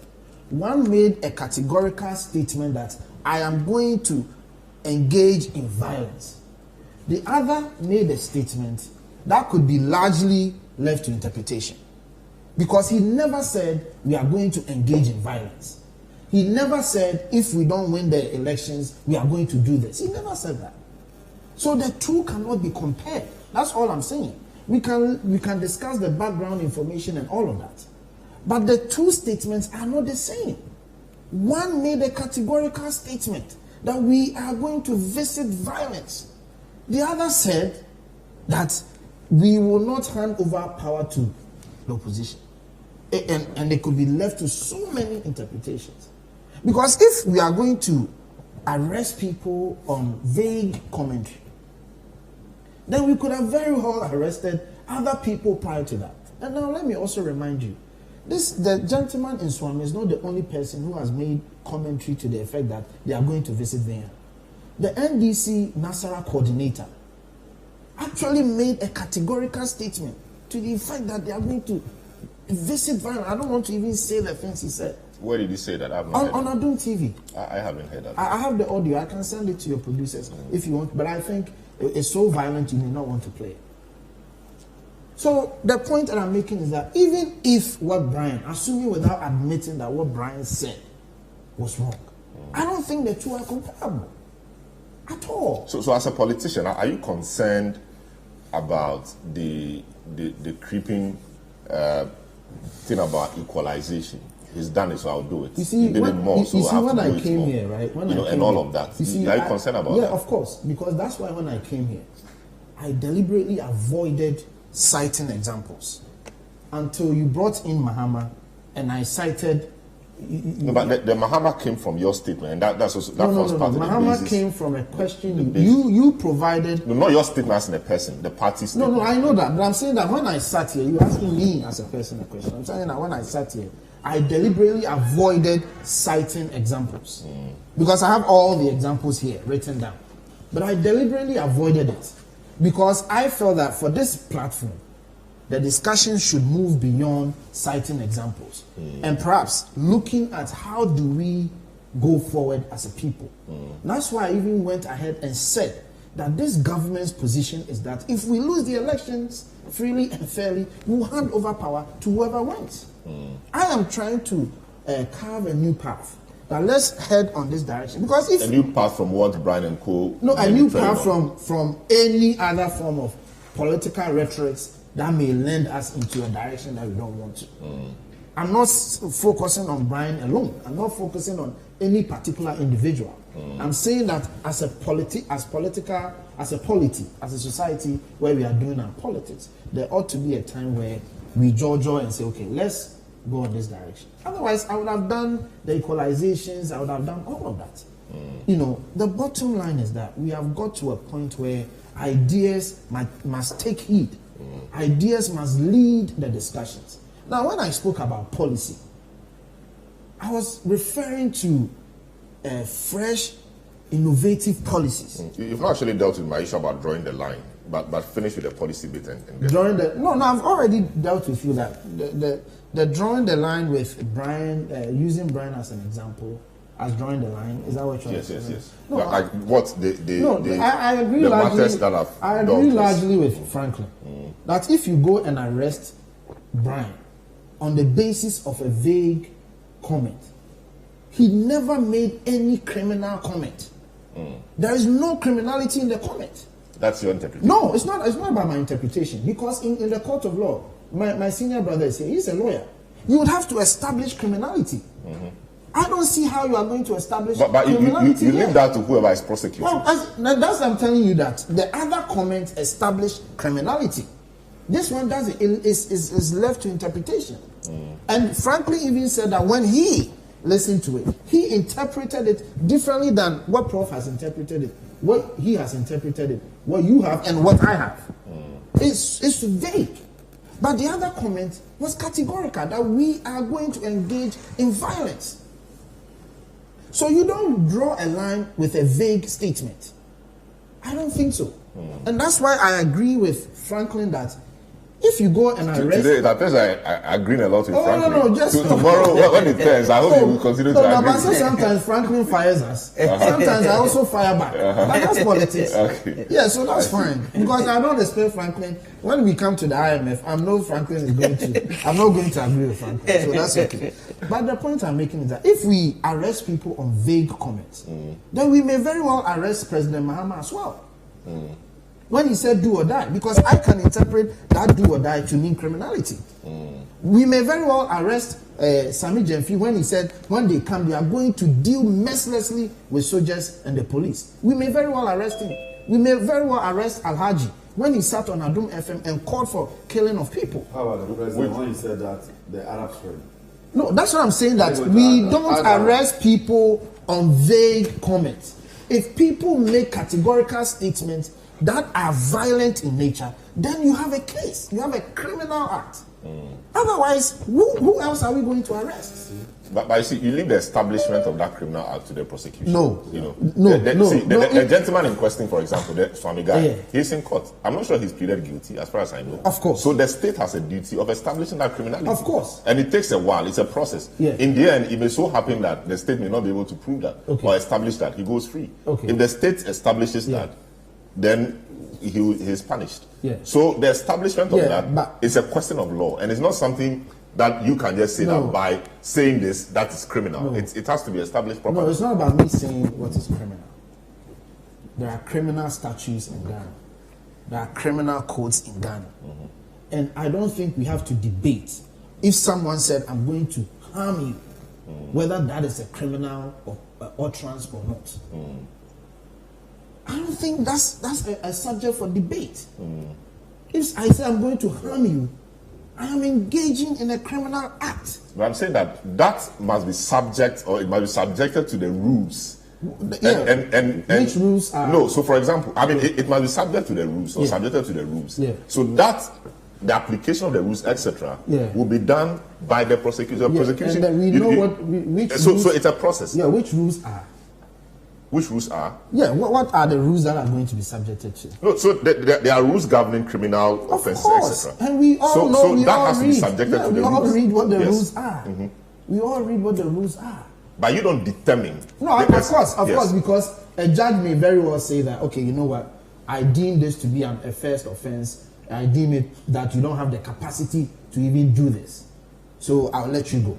A judge may very well rule on that. But whether what he said is wrong or criminal, I don't have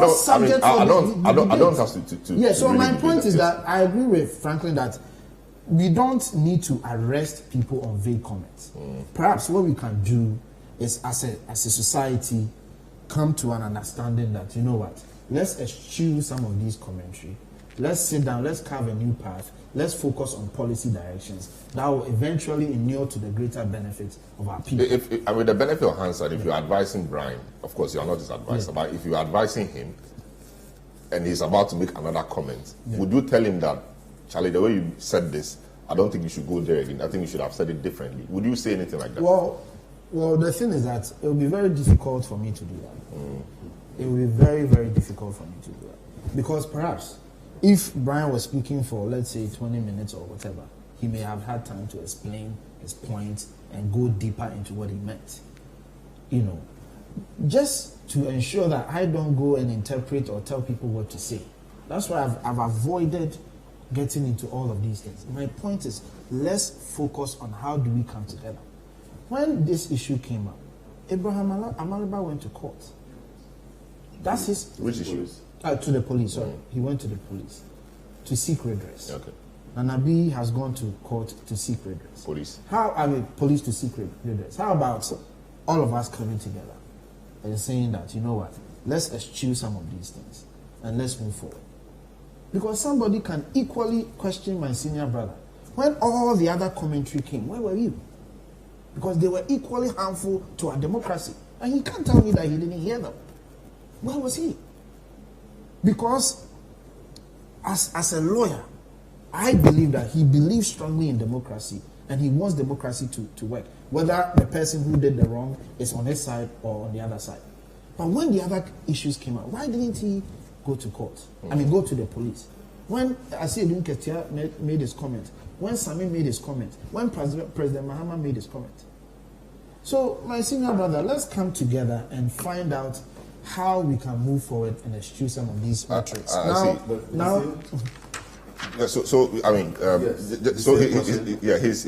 saying that, I mean, you guys should come together and make it work. I think that's what the people of Ghana want. Before then, no two criminal acts are the same. Of course, I agree. They may be similar, but not the same. Even in 2 armed robbery cases, there are differences. One would have happened when you are about to enter your room. One would have happened when you are in your bed. So that doesn't make one less criminal than the other. That's what I want to tell you. Okay. It doesn't make one less criminal than the other. The next point is this. You asked a very good question. Even today, as we speak, Bryan has conscience. No, forget about all the defenses coming from the MPP. If he's a man of conscience, he himself will sit down and think, Ish, look at what I've said, and the whole of Ghana, apart from our party, is up in arms against him. Bryan has a wife. The wife will be telling him, somehow cannot judge and yet. You see? So, look, for me, it's enough. For me, it's enough that apart from the MPP, the entire country is up in arms against what he said. And for him, when he goes back to bed, it is for him to rethink. And then, the next time he has a platform, he doesn't need to tell him that, be mindful of what you say. But the kind of pressure that has been brought to bear on him will teach him a lesson. But we'll leave that to the individual because, you know, I mean, that's why laws are passed because... No, I'm not saying that because of that the law shouldn't work. Okay. I'm just saying that the kind of defense that the MPP is putting, irrespective of that, Bryan himself, as an individual, should know that he has his own reputation at stake. And as an individual, he doesn't move the MPP everywhere. He doesn't, when he's traveling, he doesn't write his back MPP. Because the way people perceive him, because he may be notorious for a certain term. And I'm sure he himself will want to right that wrong. Yes. So he shouldn't think that, we shouldn't think that Bryan would by now be gloating and be happy with those comments, even irrespective of the MPP's attack, defense for him. But is it about time that politicians begin to be measured in the way they speak? It's obvious. It's long overdue. Because look, even me, who is just a director of legal affairs, there are people out there sometimes when you see, what people don't know that is that politicians are like celebrities. They are celebrities. They are. Me. We have different. Sometimes I go to the constituencies. I go to the. You have been a celebrity. No. Why are you asking this question? No. Everywhere you go, don't people. Shetawale and celebrities. Politicians are celebrities. Okay. You are relevant. Anywhere you go, people stop you. Want to be celebrities. So there's by now somebody sitting under a tree in a village listening to us, and because I have said something, this is gospel as a gospel truth. Yeah, of course. And by now people are arguing there. So that's where responsibility. That's why we need to be circumspect in the way we make our comments. And so I think that your question is appropriate. Do we think that as two political parties, it's about time we decide that we tell our people across board that, look, be measured in the way you talk. In Ivory Coast, it was comments. Why? The Capitol Hill attack. It was comments. So many plethora of examples. Rwanda. About comments. It's not like somebody picked people in a vehicle and said, give them arms and then they were going to fight. No.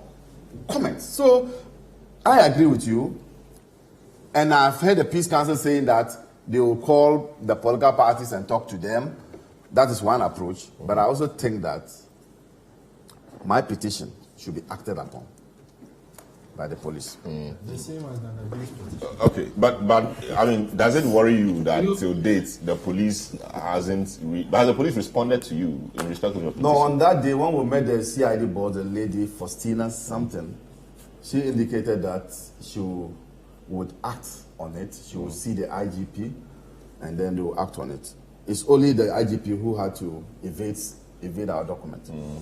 But she actually received us nicely, and I commend her for that. But ever since we returned from the CIA headquarters, we've not heard anything from them. you need to give them some reasonable time to act. You need to give them some reasonable time because they may be doing some consultation and other things. I don't want to stampede them, but I can assure you that we'll be going back there. We'll make a follow-up. It's just necessary and important that we go back to say that we brought something here. What has become of it? We'll go back and do that. Okay. So Prof. What Malaba is saying contradictory? As in how?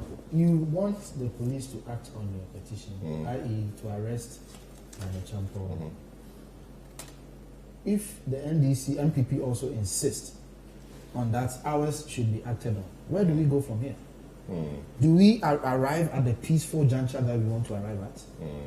Prof said something that once. But why did you have to petition just after they did this? I mean, to muddy the water. Yes. Why did you have to do that? When it comes to criminality, I don't think there's a statute of limitation. We act when we want to act. It's not because of Malaba. So you didn't know that the comments that you were alleging that people have made were criminal in nature. You didn't know. Malaba, you didn't know. You don't determine. You didn't know. Anyway, that's fine. Let me deal with the point I'm Prof. making is that if we want a peaceful juncture, everybody should throw its case then away. we should come together. Then we draw our youth organizers prosecution too. So that we start on a clean slate. You see, so he has admitted. Now what he's doing, he hasn't said that. He says, if you want us to do it this way, I'm sure of good faith. I'm sure of good faith we draw this. Anyway, I see. He's waiting for an opportunity to do what he did. So, Prof, I mean, people have said that citizens are quiet. I mean, the docility of the citizen. That is why these things are happening. We need to be forthright with what we tell our politicians, etc. Do you belong to that school of thought that if the citizens were a bit more active? Indeed, the president called on us to be citizens and not spectators. I don't know how far he didn't believe I think so. We have to be far more records. active than we are. And I'll give you an example. I mean, in the UK, which I've been for almost 18 years, even BBC, if someone comes to BBC and make a comment and viewers find it concerning, the letters they receive, I mean, the ombudsman would receive thousands and thousands of emails, and then BBC will have to come out and apologize. People say, and it's because of the non-delivery of the political parties or the politicians, people have thrown their hands in the air and said, and you meet people and they tell you, just like, Honorable Amaliba was asking whether politicians are celebrating. Those of us who even appear on TV, we are all small celebrities. You meet people and they say, big celebrities. You meet people and say, I was listening to you, but these people, whatever you say, they don't care. So I don't think you have to worry yourself. And I tell people that for me to be quiet, and then for them to do what they do, I rather would make noise so that they would not feel comfortable in the kind of thing that they do. That's my philosophy. And as a lecturer, I feel that I owe society a responsibility to actually police the politicians. So those who sometimes attack me, I said to them that you're not going to let me stop what I do, because my philosophy is that the society had contributed to my education. They do not have the privilege to understand the kind of things that the politicians do. So I owe them that duty to be like the police and the politicians, and then to explain to the society what it is so that they can understand it. Now, we have to make our voices known to the politicians that we are not happy. But do you think we are doing that enough? It's not enough. I mean, it's improved, but it is not enough. But what should we be doing? We should be demonstrating? So, not demonstration per se, although I believe strongly in demonstration. I mean, I keep telling people that if you look at what happened, and you haven't been in the state for 21 years, you know better than I do. If Martin Luther King and co. had not staged demonstrations upon demonstrations, the universal suffrage wouldn't have happened. Now, look at when women started voting. Very, very recently. Because somebody significantly, and in political communication, we say that the best, participatory, or participation of democracy is demonstration. That's the most effective. Because the politician doesn't actually understand. So people will demonstrate and say, we are unhappy with what Brian has said. Now, don't say that again. And they are demonstrating. If you look at France, all right, that yellow vest, the demonstration about retirement. That demonstration had been going on for God knows how long. It's been ages, for almost about 8 years, 10 years. They've been doing that. France, if you check the history of France, they have been demonstrating about their retirement, pensions, etc. for many years, and they still do it. Now, how long did the Tea Party demonstrate? I'm sure you are aware. The Tea Party demonstrated for so many periods, all right? It metamorphosed into, Occupy, and then we even had our own Occupy, which, Franklin, was very instrumental. Of course, these things are essential for democracy, all right? For the politicians to change their ways. Very well. Because if we don't do that, they do not sometimes bother, or they don't care about, the essential things that the people care about. Now, how do you actually interpret the performance of government? Through public service delivery. Your water, your passports, everything. So if any of these things or some of them aren't working, you must speak. You must speak up. You must speak, because if you don't do it, and all of us are stakeholders. I mean, I get appalled when I see politicians displaying that they have schooled they've gone to have masters in Harvard or whatever, and especially when they are drawing from Get Fund. And I said to them, come to the University of Ghana. People level 100 to 200, they can't pay for their hostels, for their feeding, etc. But you, in a privileged position, can draw on Get Fund. And somebody alerts me that they have a certain quota for Get Fund, but I said it's wrong. Because once you get in parliament, it means that you have a certain base level of privileges.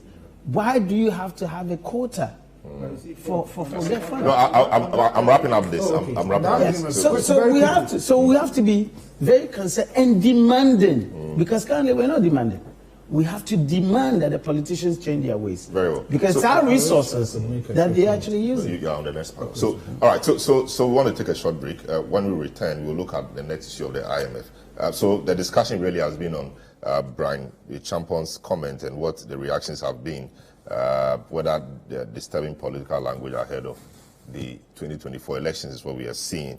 And the consensus I'm getting is that both parties really have to work together to ensure that we do not see an escalation of the incendiary language we are currently engaging, and that the citizens don't appear happy, and institutions of state must act, and citizens must also not be too quiet. They must show that they are not spectators, as the president has asked us to do. And indeed, we must all move forward as a country, because democracy is what is working for us, and this is the means of government we have chosen. So thanks so much, Professor Kobi Mensah, University of Ghana Business School, Political Science, Political Communication Strategist, Kofi Tonto, who is a government spokesperson, also on the next panel, Abraham Amaliba, Senior Counsel, Director of Legal Department or Directorate of the NDC, Franklin Kujo, who is also on the next panel, President Imani Africa. Gentlemen, thank you so much for being with us today. I really enjoyed our conversation. We'll take a short break, return, and then we will continue.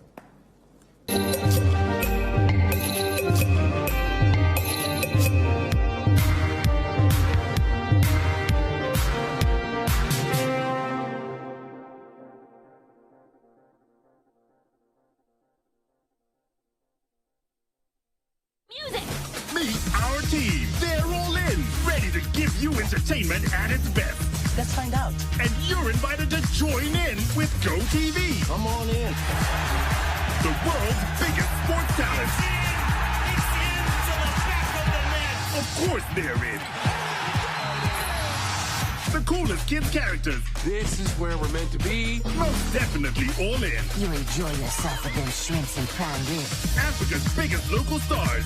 Now it's time for you to impress. Bravo. They're in. The hottest reality celebs. We keep our history alive and share our past. All in for sure. We are ready to turn up. And the greatest international sensations. Look around. This is your moment. Yep, they'll be there. Consider that done. You know it. They're all in. So join in on entertainment at its best with GoTV. Opia Dewo. Love it. Regardless of what your point of view may be, he holds a mirror for you to see the reflection of reality. Two young men, brilliant student, best student in his school. He says, I believe in this as my identity, my religion. You say no. You won't take him because it breaks discipline. I think we should not be at the wrong side of history. Dispassionate opinions that shape your point of view. As for the president's credibility in terms of anti-corruption, I'm afraid to say it's in tatters. An analytical and non-partisan I'll give you point a proverb, of view. and I can proverb. Sir Patrick Kwaso Bema This year, forget it. Dialogue that informs your socio-political point of view. I'm young enough to wait for God's opportunity tomorrow, and I'm not in a haste. Are you lacing your boots for 2024? Absolutely not. I don't listen. What time you see the shoe I've been wearing? Whether they are even boots? No, it's not Cambo. A chance for the duty bearers to provide the citizens with an honest point of view. We are being given rare and privileged access to a building which is part of the National Operations Directorate. And we are so determined, to fight all manner of crime. Even the broad daylight robberies that we see and the footage say, we can say that we are going all out, to make sure that we contain them. Educative chit-chat from the expert's point of view.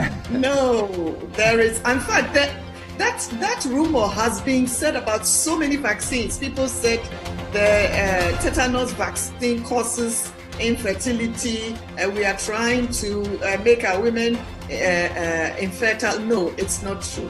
On the Point of View with Bernard Avle, every Monday and Wednesday at 9 p.m. only on City TV. City TV is live on DSTV. Go to channel 363. On GoTV, access City TV on channel 182. On a digital TV, please press the menu button on the remote control and run a new search on your TV. Take note that without an antenna, you cannot access City TV on your television. City TV can be accessed on a free-to-air digital box like the GoTV and StarTimes box. City TV, it's your world.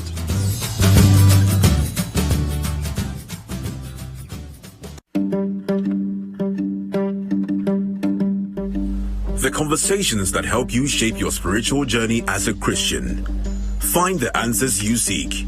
Catch the 700 Club with Pat Robertson every Sunday morning at 8:30 a.m.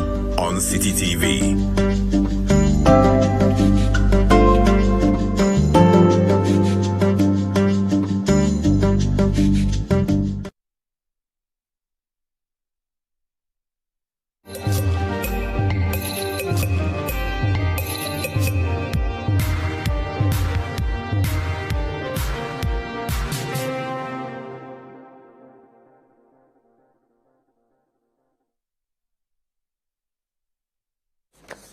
You're welcome back to the big issue on 97.3 City FM. My name is Selim Adonu. Just gone by has been a discussion on the politics, really, hardcore politics, comments by Bryan Acheampong and what that means. The NDC and the MPP have their views on it and what civil society and everybody is saying.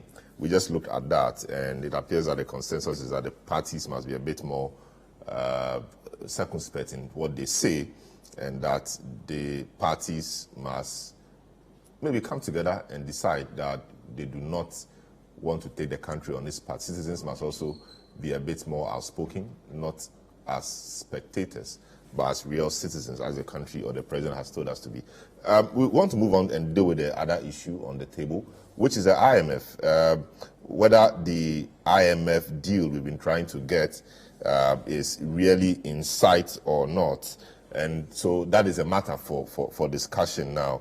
The finance minister and his team have been at the spring meetings of the IMF and the World Bank, and key on their minds was what to do to get Ghana a deal.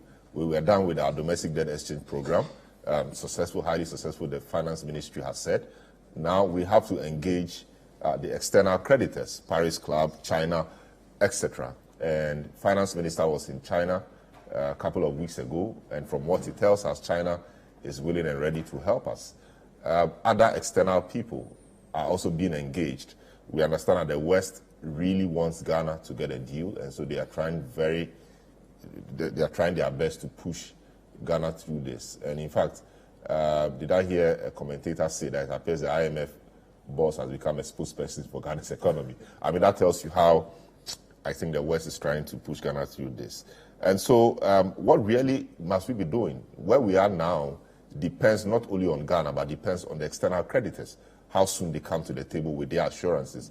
The IMF requires those assurances in order to give us a program. My guest on this next discussion panel, Professor John Gachi, Dean, University of Cape Coast Business School, Dr. Patrick Esumi, Economist, University of Ghana, Franklin Kujo, President Imani Africa, and of course Kofi Tonto, government spokesperson, who was part of himself and Frank were part of the initial discussion. Gentlemen, you're welcome to the program. I start with Prof. Gachi. Prof, welcome to the program again. Thank you. What is your reading of where we are in respect of the processes so far? Can we be hopeful that by May we will have a deal with the IMF? And what must we do to ensure that that indeed happens?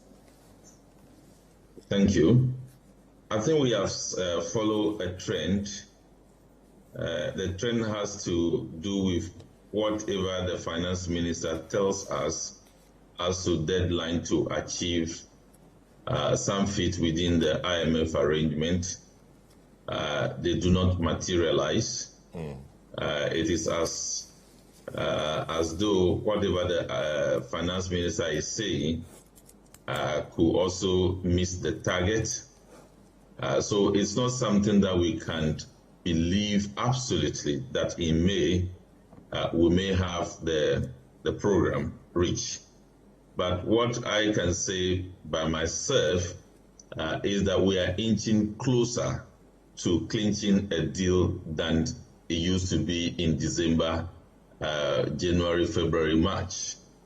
So that is what I can say, because I think the whole thing now depends on the creditor acceptance and giving out of assurance by the international creditors.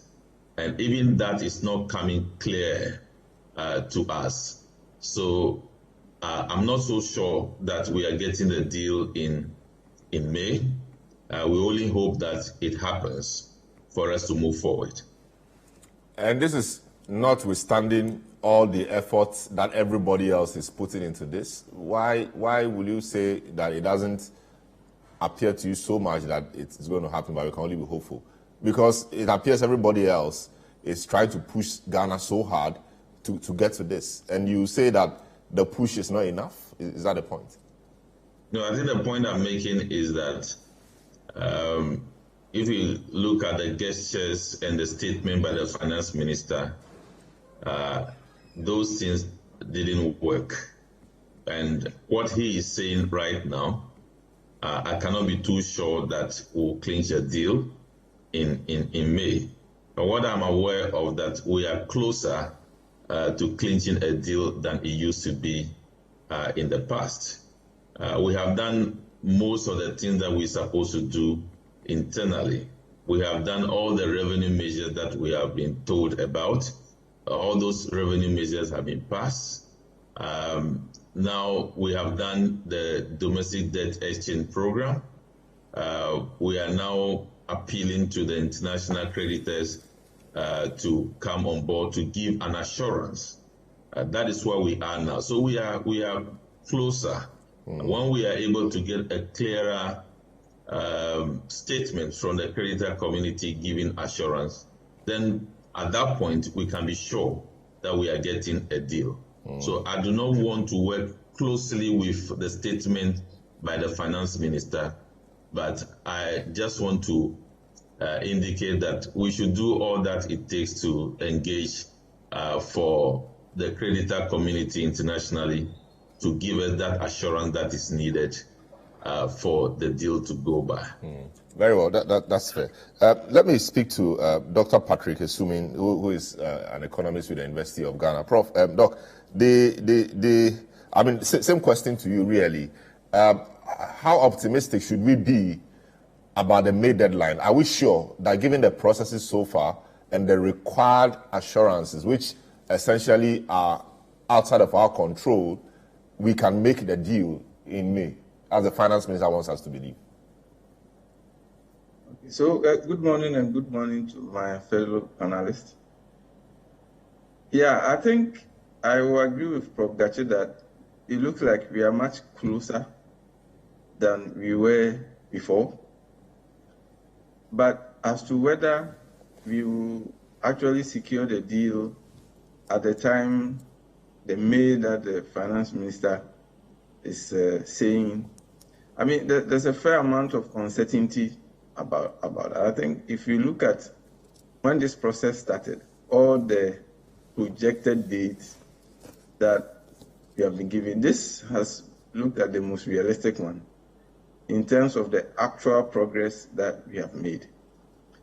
But, I mean, if I were the finance minister, I wouldn't have put out the dates. You know, the first reason is that we've had so many dates that have been realized, that have really haven't come to pass. But the other thing is that it is not within our control. I mean, for the main part, I mean, for what we have to do, the one that is directly under the control of the government, you've seen that we've done most of it. But the other part is really, it comes to the discretion and some internal discussion among our creditors. And it's not something that is in our direct control. So the whole idea of giving different dates, I mean, giving dates that don't turn out, and then changing the date, I mean, giving different timelines, I think it's not been helpful. I'm surprised that the markets have been punished us a lot more for the way we've handled the communication. I think the whole process around the communication of the IMF program hasn't been good at all.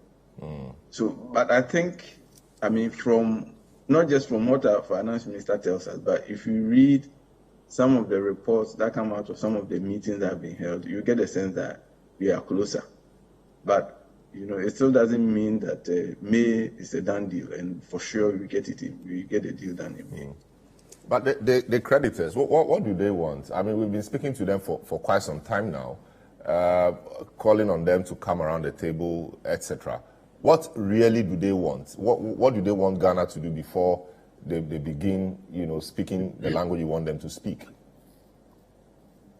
I mean, we are asking people to in some cases, forgive or restructure a lot of money. And don't forget that the money they were asking them to either forgive or restructure, it didn't come from space. I mean, these are also governments that have their own objectives, economic and political. Some of it may not be obvious to us.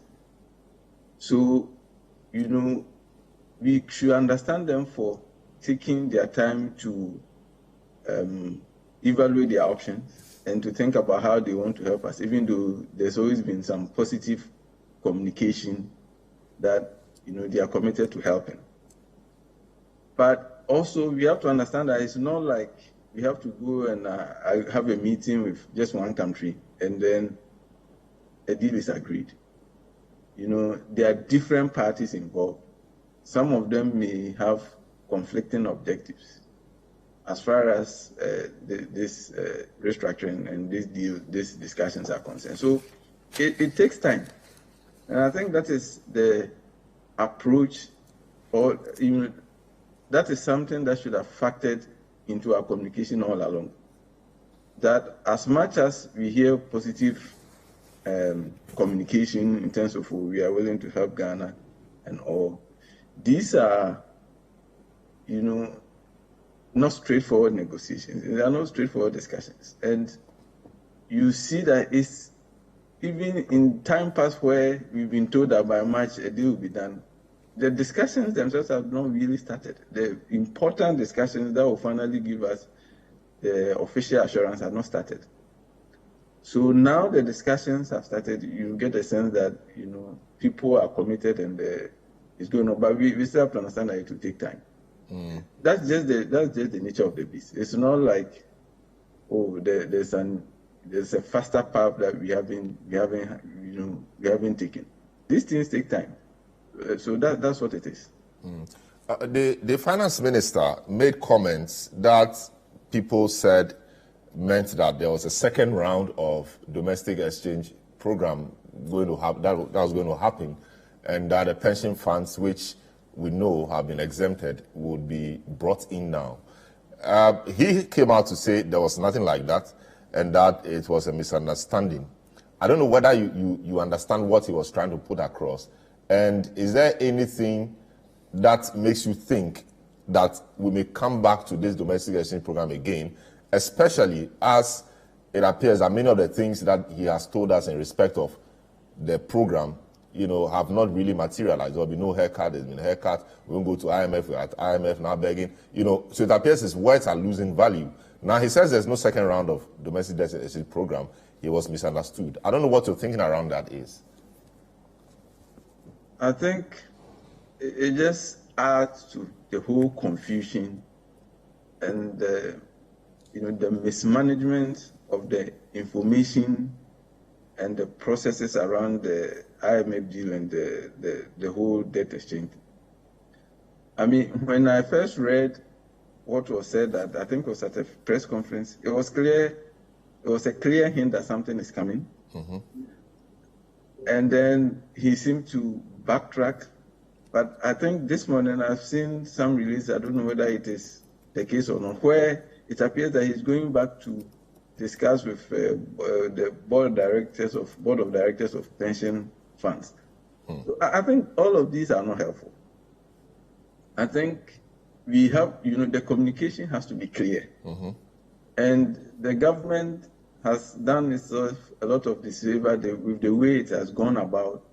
We are going, we are not going, we are doing, we are not doing, shifting timelines. It just doesn't show that we have a clear strategy, or we have an absolute control over exactly what we want to do and how we want to do it. So it is very confusing. It has been very confusing, the communication coming out about whether there will be another one or there wouldn't be another one. I don't know whether it is meant to test people's resolve or what is, or whatever it is. I don't think this is how to communicate economic policy. I see. Franklin, so I don't know what you think. You share in Prof's view, Dr. Sumin's view, that it appears that the whole communication on the thing is confusing and that is not helping matters, or you think otherwise, as a first take on this? Good morning, my good friends again. Look, I think I agree largely with Prof and Doc. The communication has always been a problem, and I think that at this stage, the recent communication we had about the possible restructuring number 2, for me, the way I see it could have been some sort of hedging, as an insurance, because maybe the external ones were not really going that well. Don't forget, China was still not really clear. I mean, the conversation with China was still not that clear. And so the way I see it, maybe that was thrown into the public domain, possibly to act as a hedge of some sort of insurance, assuming the external part did not come through or it was delayed. That's the way I see it.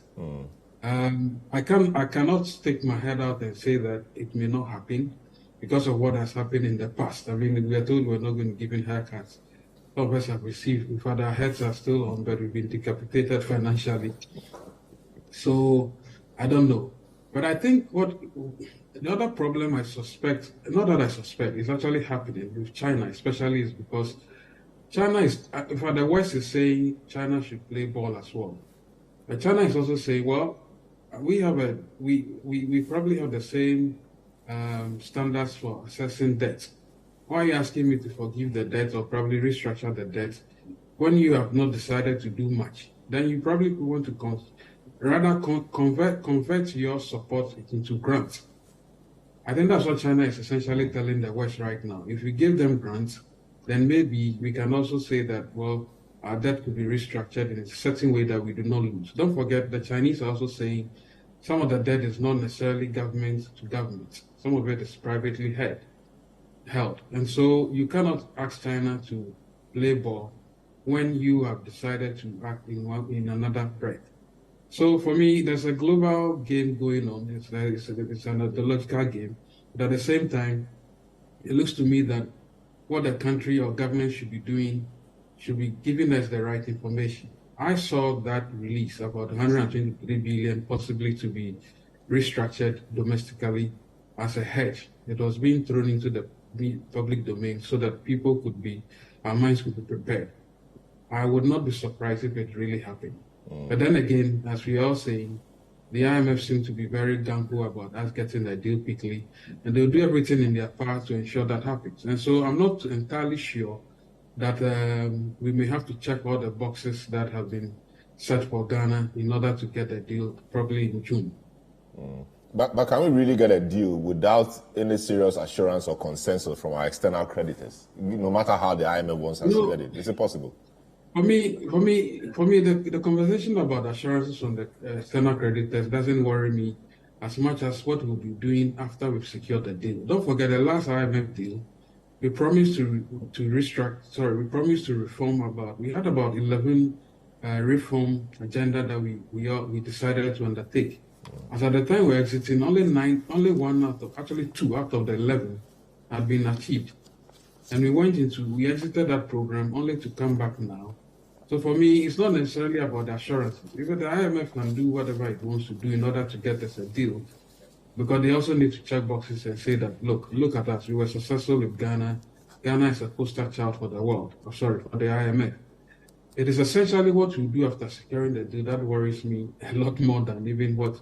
After the deal, we'll eventually get it anyway. I'm sure we'll get it before December, by the way. But what we are going to do essentially after getting the deal is what matters. The structural reforms. That's why I said something recently in a Facebook post that the only way we can pull out of this economic challenge is what happens between now and 2024. We all need to be concerned, especially about the promises that we made during elections, and start gauging exactly whether those promises are in tandem with our financial standing, right? So there's a lot of work to be done as we speak. So for me, the posturing going on, it's as if everybody is talking about Ghana now. I mean, if you listen to the spring meetings, you listen to the body language of the IMF director. I mean, to put Ghana under the spotlight and say, she will do everything to ensure that Ghana gets a deal. It looks as if the world's problems have all been presented at the doorstep of Ghana, and Ghana needs to be saved.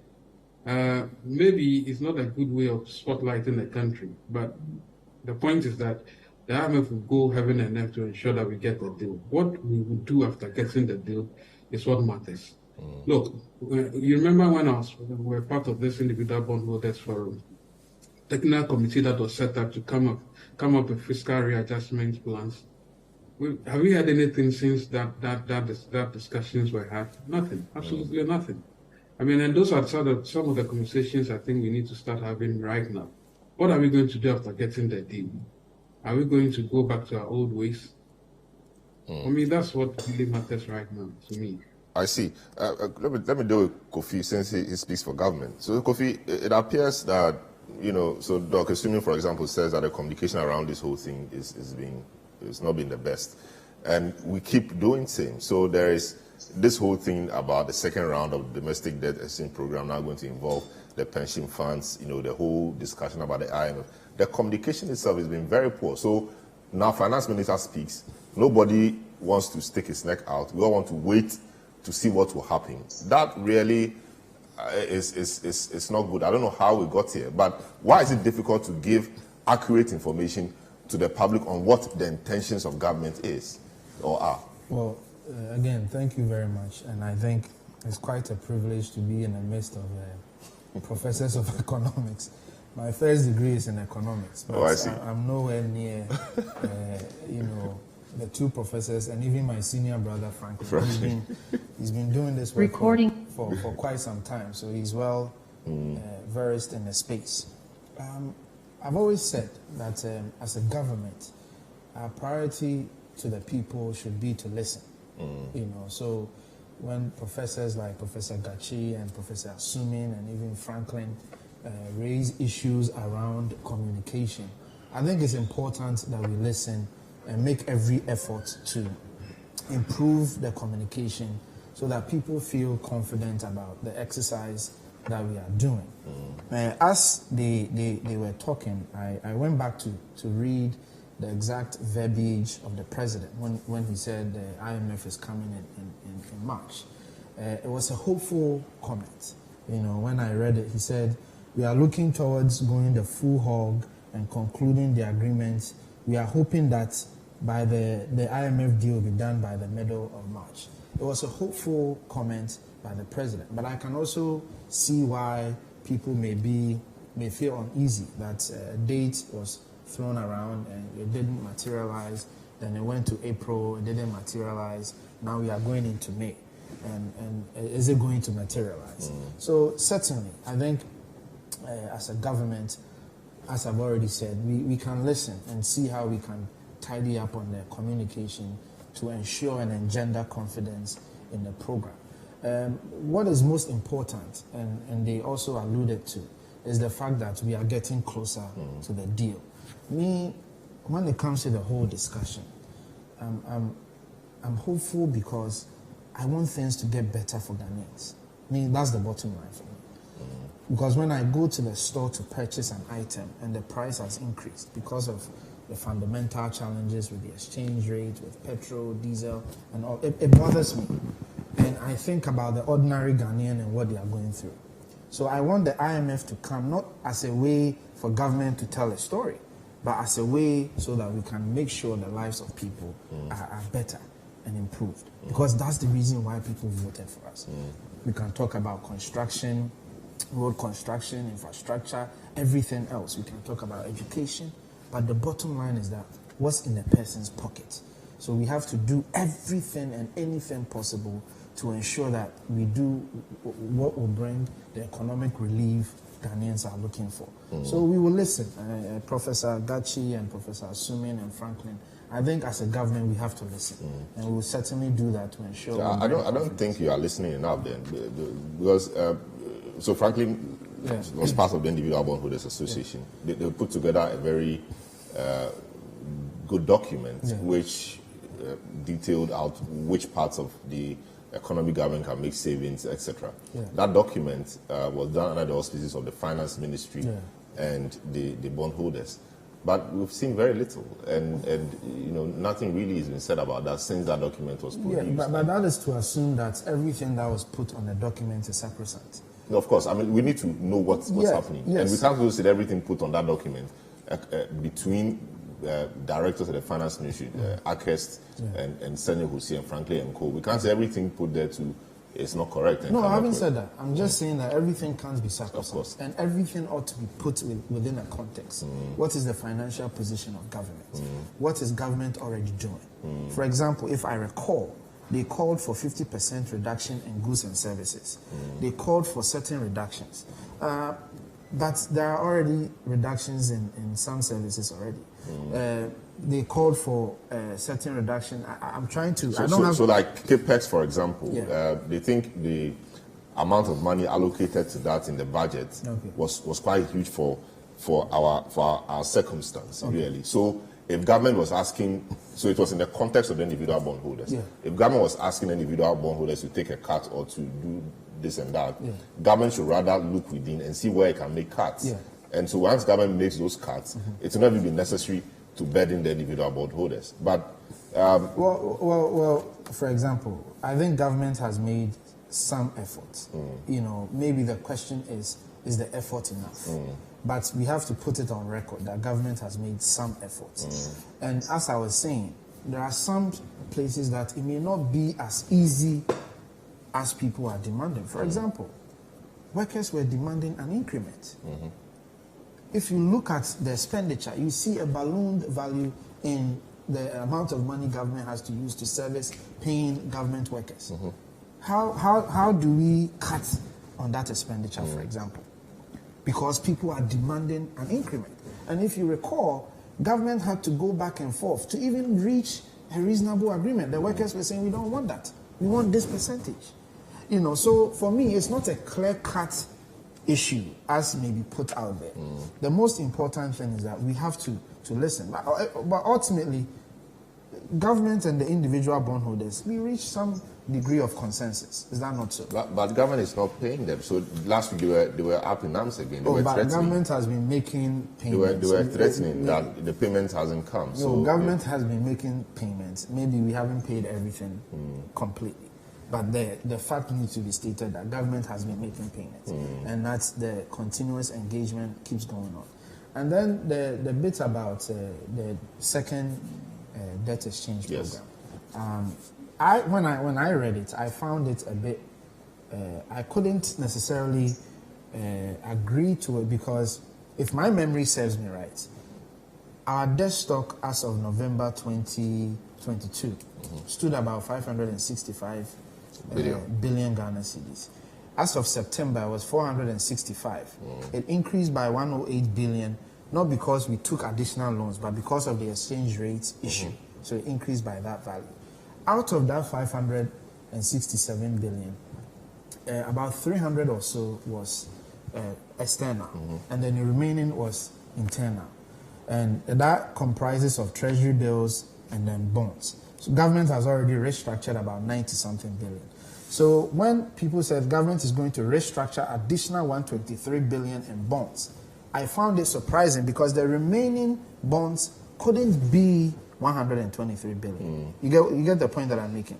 So that's for me where I said, okay, there may be some misunderstanding. So it all comes back to the communication, I think. Exactly. The clarity. And what exactly government wants to do. For example, especially as people, when government speaks on matters like this, kind of especially, people want to watch properly. So individual bondholders will not be affected initially, but now they were affected. You know, pensioners will not be affected.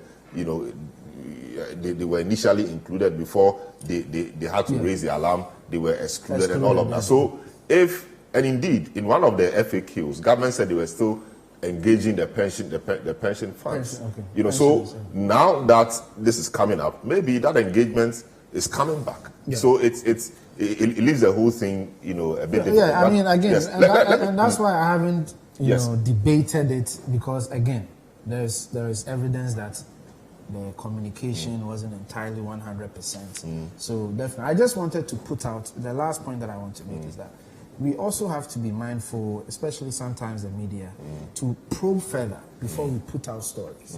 Because from my cursory observation, that's why I was giving you the numbers, it couldn't be 123 billion pension money.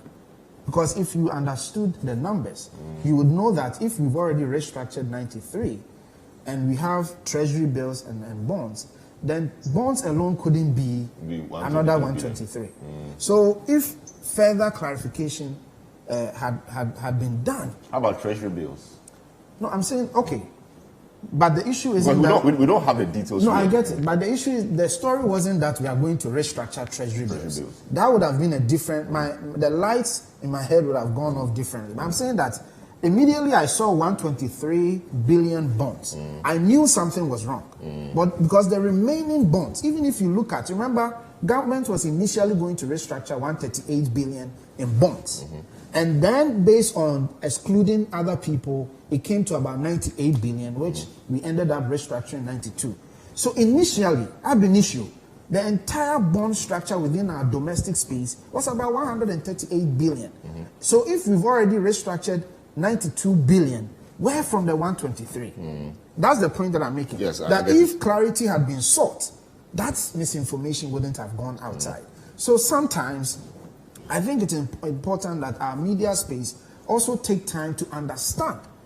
You know, there are instances where I recall the whole gold for oil issue that came up, and then the story went out that government actually took dollars to go to the international market to go and buy oil.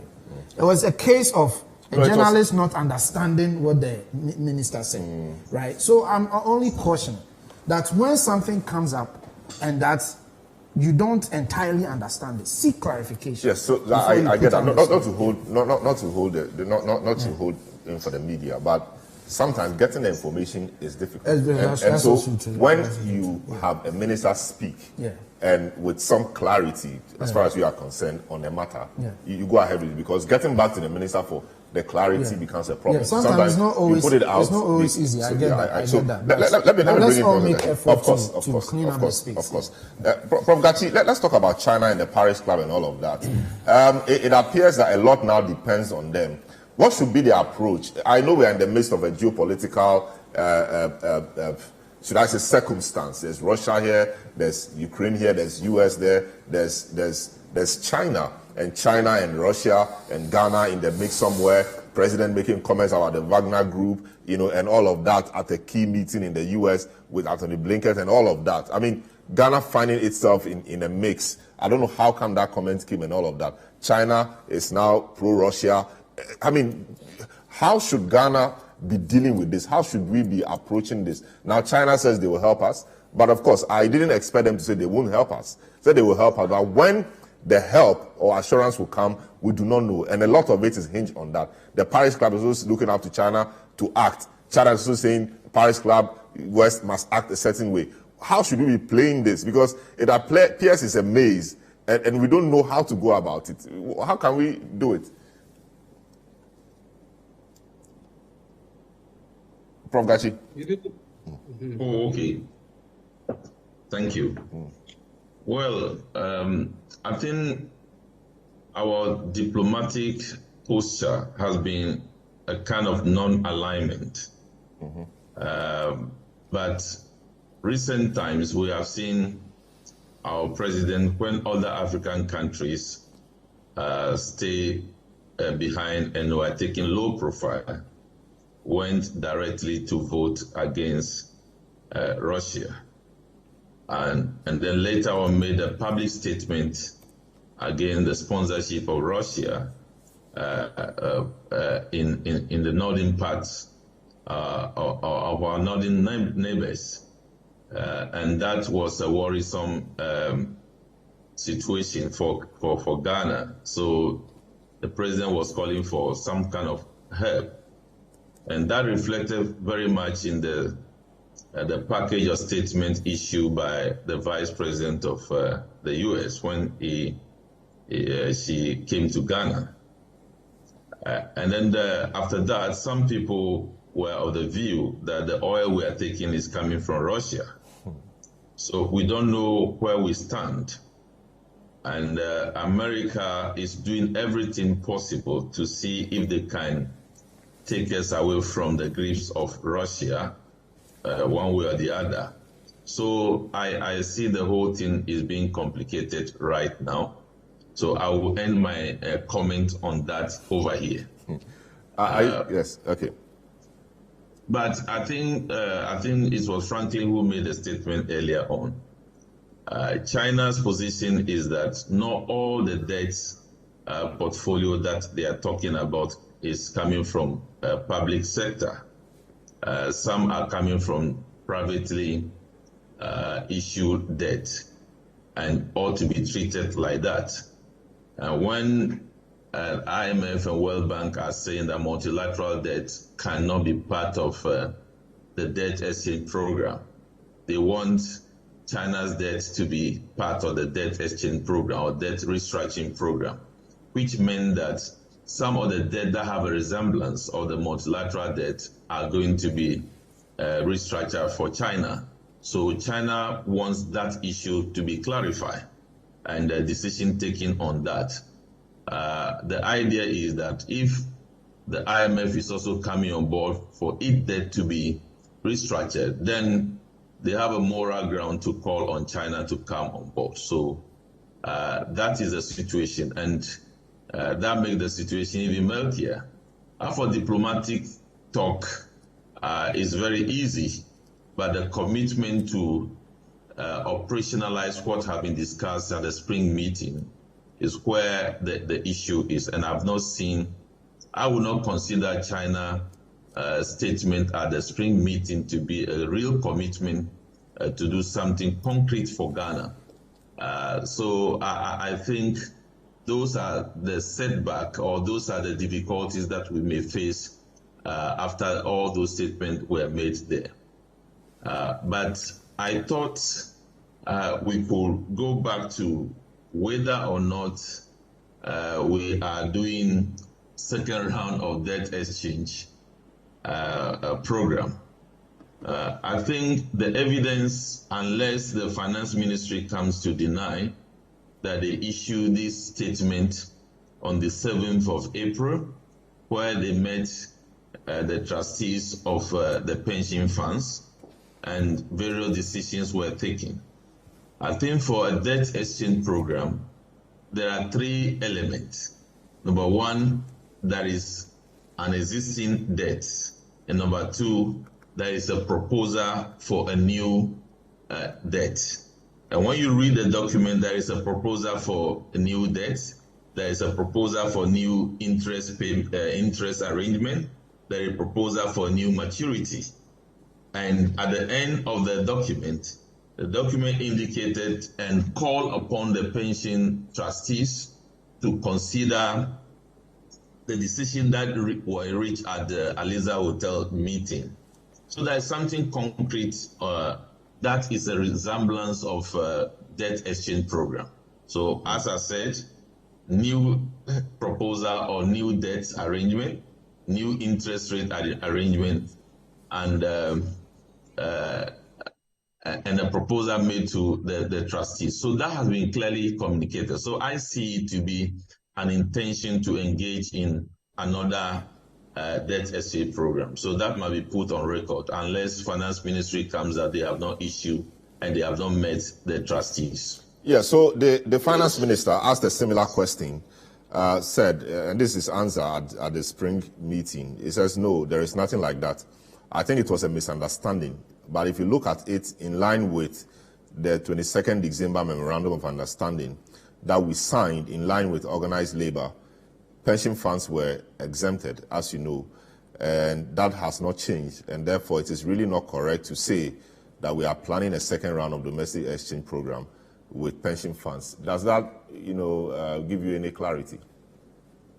No, because there is a document here signed on the 7th of April. Signed on the 7th of April. That made all those proposals. So that makes the whole thing very difficult to understand. Like we keep saying, the communication and what is the real intention. So it has nothing to do whether the amount is 123 billion or not, but the principles are clearly articulated here.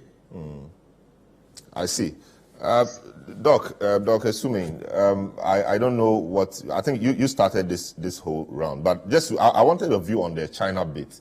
What we can be doing. I mean, what else can we do? Because a lot of people, Ghanaians, myself inclusive, want this to end quickly. And what can we be doing to China, for example, to get them quickly on board so we have this? Of course, Professor Garcia said he doesn't place a lot on the diplomatic language as delivered by China, that they are in this, they will help, etc. Beyond that, what can we do? A lot have said that it's out of our power now, but can't we? What can we do? What can we do to bring them to the table quicker or faster? Given that, of course, some of the debts are privately owned, I think we could have more quiet conversations. I think the way this whole thing has played out as a public conversation, and Ghana appearing to seek the help of especially the West to sort of coerce or convince China to come to the table. I don't think that has been helpful. I think once we got to know that this is where we are headed, I think it was good that the finance ministry went there, the finance minister and the team went there to have some bilateral discussions. But it appears that too much had come out in the public in terms of the intentions and the communication, even before that happened. So at this point, I think, that kind of engagement, as for statement that people make in the public is, sometimes the diplomatic communication, you do it for, the public consumption or sometimes to look good in the public. I think what happens when you sit down and you go through the issues, whatever concerns they give you, you try and address it. Go point by point. What are your concerns? And then whatever we can do to address those. But beyond that, I'm not sure there's much we can do. I mean, China is a sovereign nation. We owe them. And ultimately, all we can do is try and then persuade and try and convince. And then we definitely don't want to engage in public communication that will jeopardize that process. So I think more direct engagement will be helpful. In other countries, so I don't know what China will want, but we read that they seized certain key institutions in those countries. I'm not sure about Zambia, etc., because the country owed and the country had defaulted. I don't know how close we are to a situation like that. I wish I knew. I'm not sure that I know that we are getting there. But, I think, we have to, as a country, we have to have our own strategy about how we deal with all our partners, at the trade level, at the financing level. And then, so we have to have, this is a strategy. So when a specific issue comes, in line with our long-term strategy about, because this is not just about debt. Let's not forget it. It's about the implications and relations with our trading relations, what we export and what we import from China. And, they might want to use this as an opportunity to maybe bargain for things that, maybe they've been seeking that they haven't gotten. So I think it's a delicate thing. For me, the most important thing is we have a strategy.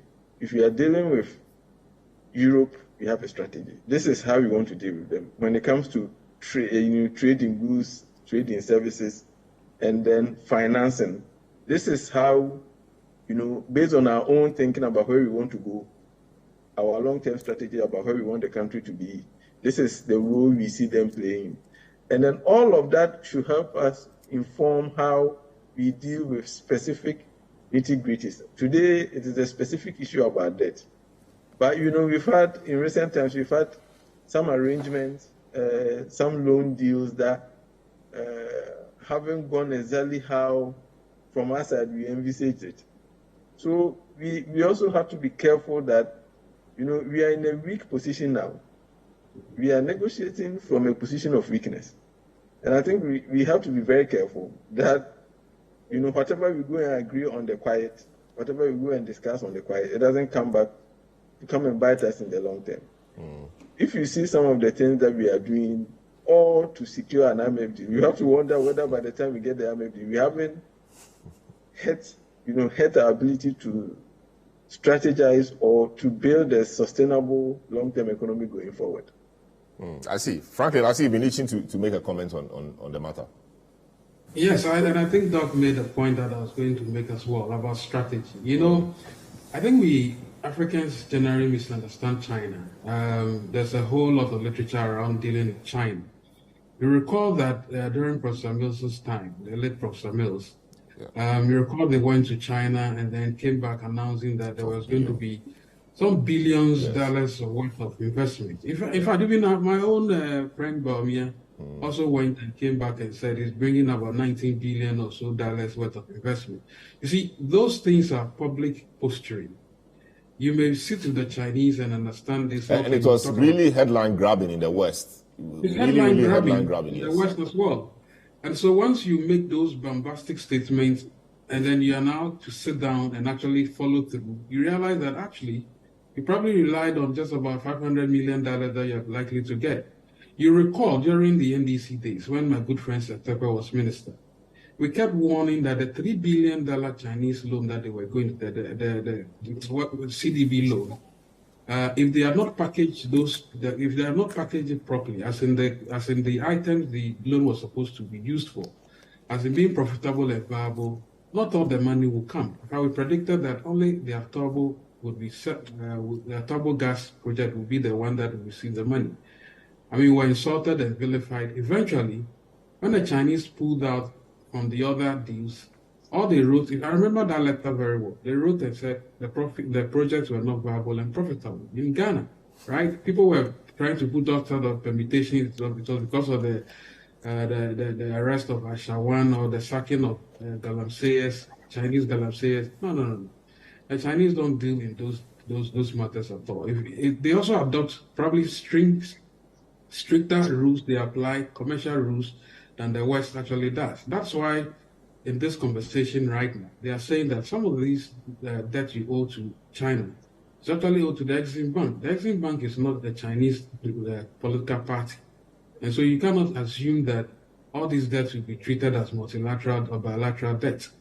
So I totally agree with Prof. and Doc that we probably need to have a better strategy dealing with the likes of China. Of course, there's been other conversations about this whole barter deal between the Chinese and Sino-Hybrid. We were saying again that, look, the Chinese don't care whether you're going to get bauxite from Jamaica or from wherever you're going to get, Kuhu Mountains or wherever. As long as you had an escrow account, you're paying 8% of the value of whatever they're giving you, and then they'll make sure they take their money. So whether you turn the bauxite into alumina or you turn it into, you become an alchemist and turn lead into gold, they don't care. They just want their money. And that's the fundamental thing we need to understand in all this construct. And so I can understand the challenges the finance minister is facing, but this has been long in coming. And I think we need to do a lot more in exact. But overall, I think the strategy to come out of our own challenges, the problems we've created, is what really matters. That's why sometimes I feel that the IMF boss is not really helping the communication properly, because he seems to be downplaying almost everything else that others have said about why Ghana was in a difficulty. We are not saying Ghana COVID did not play a role, but we are saying that COVID might have played probably just less than a third, really. And that there's a need to understand that the fundamental structure of this economy, the waste and the profligacy, must be dealt with. I can understand that we are in a political environment, but I think I can take lessons from my good brother, Kofi Tonto, that now is the time to talk about the country and say that, look, there are things we may have done wrong, let us fix them, and let's have that bigger picture. But I still stand by my earlier point. I really worry that with all this goodwill and all this posturing and the spotlighting of Ghana in the global affairs of things, what we are going to do after getting the deal is what exactly matters. And that's why you have to call on all of us, including the media, academia, and I'm sure we'll be rising up to the occasion that the next election, we'll be watching whatever promise everybody is going to make. We'll quantify the promises and then publicly say, look, you cannot do this because you already owe so much, or you're going to run this aground again, and we don't want to get into that particular type of hole. I think it behoves on everybody to get behind and not leave it to the likes of Professor Gachi and then Dr. Sumin and a few of us who are holding the torch. Even politicians must also come on board. And Kofi Tonto, I know, is a very objective person, really. I must say that. I know that he threw up the gap of being politically active and not be shouting, yeah, when he knows very well that this thing is not gonna help us. He's been trained properly, and I know he'll speak his mind when the time comes. So generally about the economy and the IMF and some of the commitments government has made. So to you guys, for example, Individual Bondholders Association of Ghana, I don't know where you place it, because now government obviously is struggling to make those payments. Indeed, there was a statement that came, was it 2 days ago or so, and government thanking them for you guys for your forbearance, etc. And government still promising that they will deliver. Given that the deal with the IMF is delaying and other things too are coming up, are you anticipating or foreseeing a tightening of the economic situation in Ghana? And what can government do to give itself, to cut itself some slack or to give itself some reprieve whilst we await the IMF? Well, all I see is that the government is trying to give itself a lot more reprieve. It's not good. The burden sharing has not been very fair. Seriously. I mean, let's face facts. The burden sharing that my good friend, the finance minister, is calling for, everybody to tighten their loins, tighten their belt. Unfortunately, the government is losing its own belt.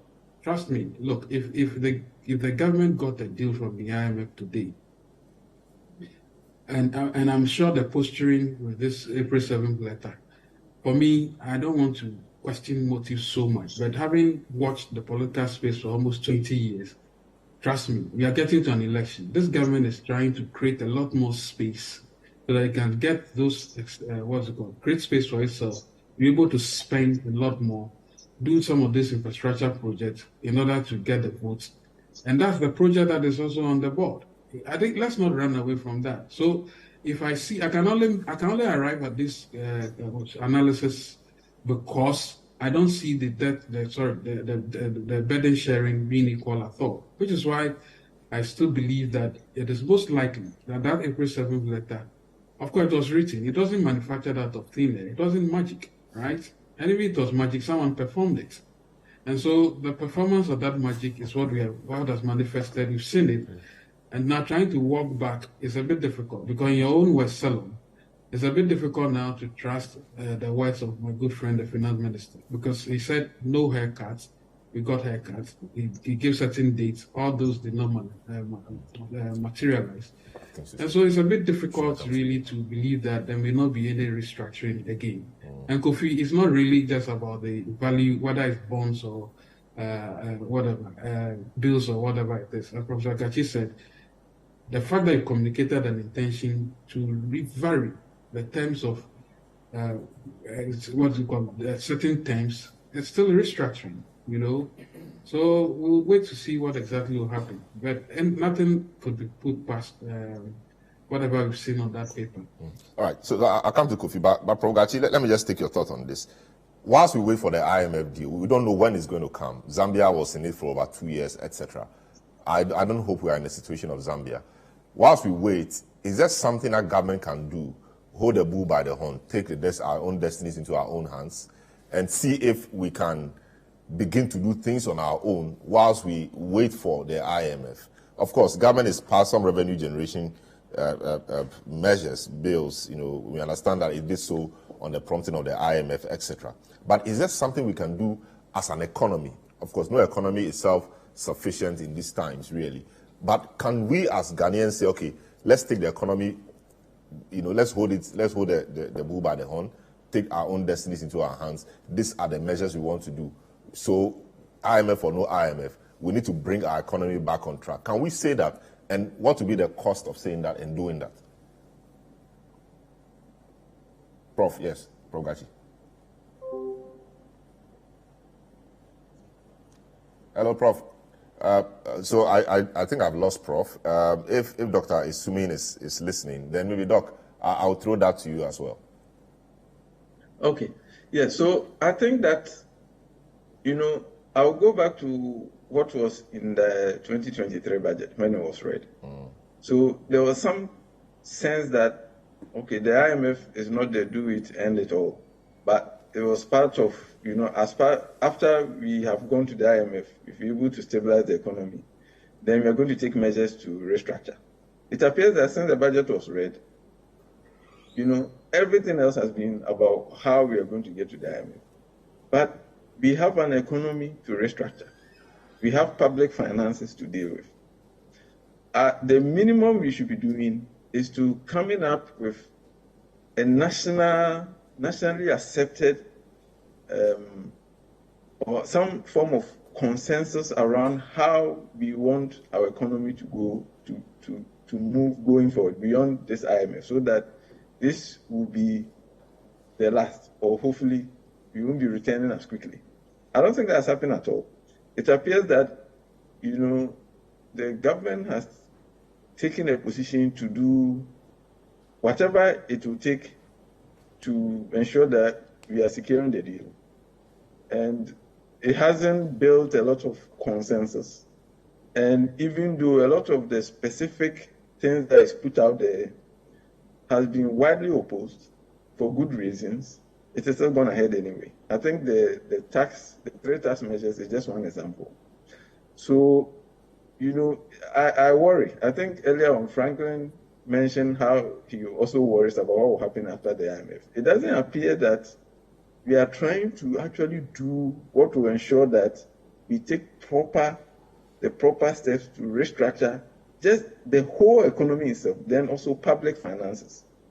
I don't think we've seen enough, because the last 3 measures that we saw just tell us that we're actually not interested in broadening the tax base and then widening the tax net so that we have more sustainable public finances. Because if those 3 tax measures, it will give us some revenue. You know what will happen. In 3 years, government spending will outgrow these revenues that are coming in. So I think let's come back and have a national conversation. This is our economy. This is the biggest crisis we face in a long time. It is an opportunity for us as a country to decide that we are going to do things differently. And it has to have the buy-in of a broad base of Ghanaians. I think the government seems to think that it will get the IMF deal, it will implement the tough measures, and it will impose it on Ghanaians, and then it will get away with it. And it also seems that there's an intention to reassess the international market. That is completely misplaced. We have to fix the deep problems that our economy have before we even think about, going back to the international financial market. I see. Interesting. Prof is back, I understand. Prof, if you heard my question, I give you 30 seconds to quickly deal with it. My question before you went. I didn't hear the question. Yeah. So as I'm saying, is there anything we can do with or without the IMF? So assuming the IMF is delaying, Zambia and Co. is taking them 2 years. In the meantime, can we take the economy into our own hands and deal with it and bring it back to the part of... Well, I think some of the reasonable things that we should do has to do with... Yes. It appears we are having difficulty with the connection to Prof. Gachi. So let me come to Kofi Tonto, who is the government spokesperson here. So he is stomaching all the bullets from Franklin, from Prof. Gachi, and from Dr. Esumi. So Kofi, I mean, yes, a lot has been said. It doesn't appear government is listening enough, government is doing enough, government is not building broad-based consensus, etc. What really is happening? The government appears to be doing what it wants to do, no matter what people say. The 3 tax revenue, the tax measures pass anyway. The Supreme Court judges pass anyway. 5-6 ministers pass anyway. Like doing the way he wants to do, as if it's business as usual. But it's not business as usual. No, it isn't business as usual. And I don't think the 3 taxes. Some people may raise questions about some of the taxes, but I don't think the 3 taxes were all bad necessarily. For example, tax on betting is a good thing. But I don't tax betting because it's a game of chance. No. Somebody could be betting for a long time, for 1 year, wins once. It doesn't, my brother, it doesn't matter. Once you are earning income, you have to pay taxes on it. No problem. Any form of investment may come with risk. Once you are making money, you have to pay taxes. That's fine. Issues of taxing or increasing tax on tobacco and other things, other harmful things, I don't think they're necessarily bad. Taxes, yes. So there may be individual issues. Government was also taxing the profit tax before, I forgot the verbiage, but there's a small tax on the tax before profit, something like that. So we can debate individual taxes, but there shouldn't be a blanket comment that the government pushed through 3 taxes and they were all bad. Very well. So then the other issue is government is now doing the property tax. Government is re-engineering the collection of property tax. I don't know if you've heard about it. Yes. So but it's being worked on.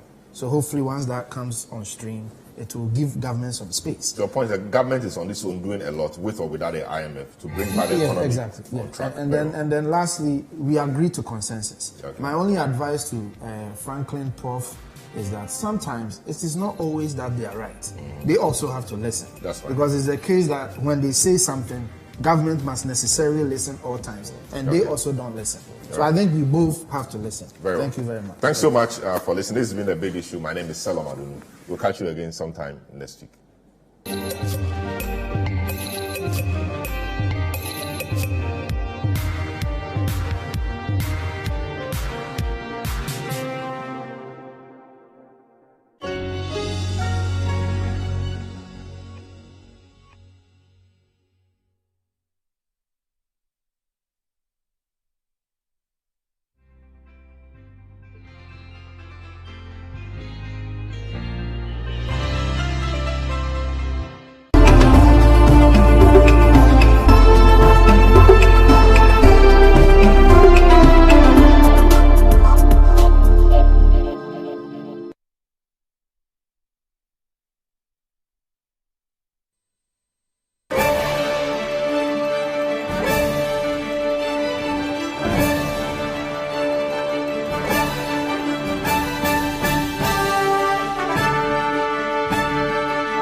So, this friend of mine, he sent me a flyer. He was going to speak on financial independence at a big event.